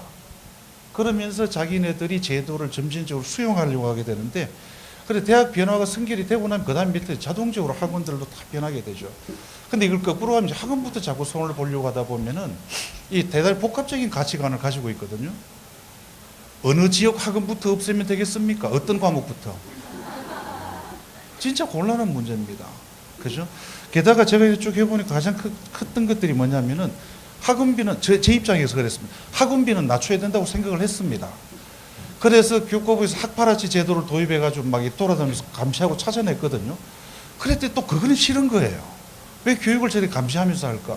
이 대단히 복합적인 가치관을 가지고 있다라는 거죠. 그래서 우리 모두가 공통된 가치관을 끄집어내기 위해서 좀 노력해야 될 시점이 아닌가 하는 생각 말씀드리고 싶었습니다. 감사합니다. 제가 잠깐 말씀드리면요. 두 분한테 너무 고마웠었던 건 사실은 두 분께서 학원을 규제하는 바람에 교육비를 전체적인 사교육비는 많이 내려갔다고 보는데요. 지금 절대평가가 이제 올해부터 전면 시행하지 않습니까? 그리고 서울 같은 경우는 주 5일제 수업하는데 지금 학원들이 어떻게 보면 그 위원장님 두 분을 사실은 공격할 태세를 갖고 있어요. 어떤 태세냐면 사교육 쪽에서 특강을 준비하거든요. 주 5일제 수업이 되면 토요일, 일요일을 묶어서 학원 특강으로 하려고 다들 지금 눈에 불을 켜고 있습니다. 제가 봤을 때는 두 분께서 이번에 한 번 이렇게 나선 거 아예 주말 학원 규제까지 한번 나서시면 어떨까 생각이 듭니다. 네. 정말입니다. 왜 그러냐면 그거를 내세우셔서 저 같은 경우는 많이 저희 행복감을 느꼈거든요. 주말 학원 규제만 있으셔도 아마 굉장히 한 사교육비가 줄 겁니다. 네. 네, 감사합니다. 애들 쉬게 해줘야죠. 네. 네. 저도 그건 100% 동의하고요. 아까 말했듯이 우리 교과부 장관님이 말도 고분고분하게 하시고 이렇게 얼굴은 착해 보이셔도 굉장히 이렇게 실행력이 있거든요. 아마 또 학원과의 전쟁하고 한번 또 시작할 것 같습니다. 예, 마지막으로. 그러니까 그렇게 하도록 하고요. 마지막으로 제가 보니까 이렇게 수능 과목 줄이고 뭐 이런 것들은 별로 그게 없는 것 같아요. 크게. 그래서 마지막으로 우리 또 이제 교과부 장관 얘기 한번 마지막 들어보고 그리고 궁금하신 부분이 있는 거는 저희가 봄에 한번 다시 우리 교과부 장관님을 불러내서 한번 다시 하도록 하겠습니다. 그래서 마지막 교과부 장관님 간단하게 한 말씀 해주시면 감사하겠습니다. 오늘 아주 너무 좋았습니다. 아주 많은 말씀, 공감이 가는 말씀 많이 들었고요. 또 따끔한 지적도 많이 받아서 참 좋았습니다. 오늘 그 제목이 학부모들의 대역습인데요. 저는 작년에 우리 고졸 시대가 열리지 않았습니까? 제가 이제 교육 전문가로 한 20년 연구를 하면서 우리나라는 워낙 대학 입시열이 강하기 때문에 고졸 시대가 열리기는 참 힘들다. 무조건 대학에 가려고 하고 학부모들도 다 대학으로 보내려고 하고 그런데 저희가 이제 이 정부 들어와서 마이스터고 하고 특성하고 또 특성하고 취업률 높이고 하면서 이제 근데 저희가 정책이 잘했다고 생각하지 않습니다. 그게 정책이 잘했다기보다는 정책하고 학부모님들의 이 대변화가 맞물려 간 겁니다. 학부모님들께서 이제는 저희가 작년에 그런 현상을 보면서 더 이상 인류 대학에 자녀 보내는 것에 연연하지 않는 그런 이제 변화가 생겼다 그렇게 생각합니다. 취업이 중요하고 아이들 한 명 한 명의 재능과 적성을 살려서 인류 직업인으로 만드는 게 중요하지 인류 대학에 보내는 게 사실 중요한 것이 아니지 않습니까? 그래서 그런 부분에서 많은 변화가 시작됐다고 생각하고요. 저는 이 입시 문제도 그런 차원에서 희망이 있다고 생각을 합니다. 저희가 아무리 입학사정관을 잘했다고 제 교과부 장관이 부르짖는 것보다 학부모님들께서 냉철하게 판단하셔서 아이들이 행복하게 학교에서 자기가 하고 싶은 걸 하게 하는 게 좋지 학원 가가지고 엉뚱한 거 암기하는 거 이거 입시에 도움 안 된다. 그렇게 판단을 해주시면 입시가 그렇게 바뀌고 지금 그런 틀은 다 갖춰놨습니다. 학부모님들이 또 대역습을 해주시면 입시 문제도 풀리리라 생각하고요. 오늘 폭력 문제는 저희가 정말 저희가 정책을 한 달 반 동안 이렇게 쭉 다시 리뷰를 해보니까 교과부부터 정말 많이 반성을 했습니다. 저희가 철저하게 피해 학생 보호하고 선생님들이 역할을 하실 수 있도록 해주면 저는 한 몇 달 만에라도 이건 금방 바뀐다고 생각하고요. 뿌리 뽑을 때까지 저희가 하여튼 최선을 다하겠습니다. 여러 가지 감사합니다. 네, 저는 이렇게 생각합니다. 학부모들의 대역습이라고 해놓은 게 사실 좋은 얘기만 들을 필요가 없어요. 사실 이제 이렇게 반대되는 얘기, 여기에 부작용 얘기를 들어야지 이게 개선이 되거든요. 저희가 보면 생각하는 지향점은 같아요. 전부 다 사교육비 좀 줄였으면 좋겠고, 애들 좀 편하게 해줬으면 좋겠고, 애들 편안하게 학교 다녔으면 좋겠고, 국가가 좀 좀 잘 좀 보듬어 줬으면 좋겠고, 그리고 약자도 좀 보호해 줬으면 좋겠고, 또 잘하는 애들은 좀 잘하는 애들로 또 능력 개발 시켜줬으면 좋겠고, 이게 다 똑같거든요. 그래서 이걸 가지고 고민을 하는데, 그래도 아마 어떤 토론회보다 교과부 장관님이 토론자로 나와서 이렇게 많이 얘기를 들은 건 아마 제가 이렇게 잘 없는 얘기인 것 같습니다. 그래서 오늘 저는 저희 둘공둘공 미래 토크 이거 뭐 앞으로도 계속 할 건데, 특히 교육 문제는 제일 중요한 문제이기 때문에 제가 꼭 교과부 장관 한 번 더 이렇게 모시고 다시 한 번 더 토론을 하도록 하겠습니다. 오늘 이렇게 참석해 주셔서 감사합니다.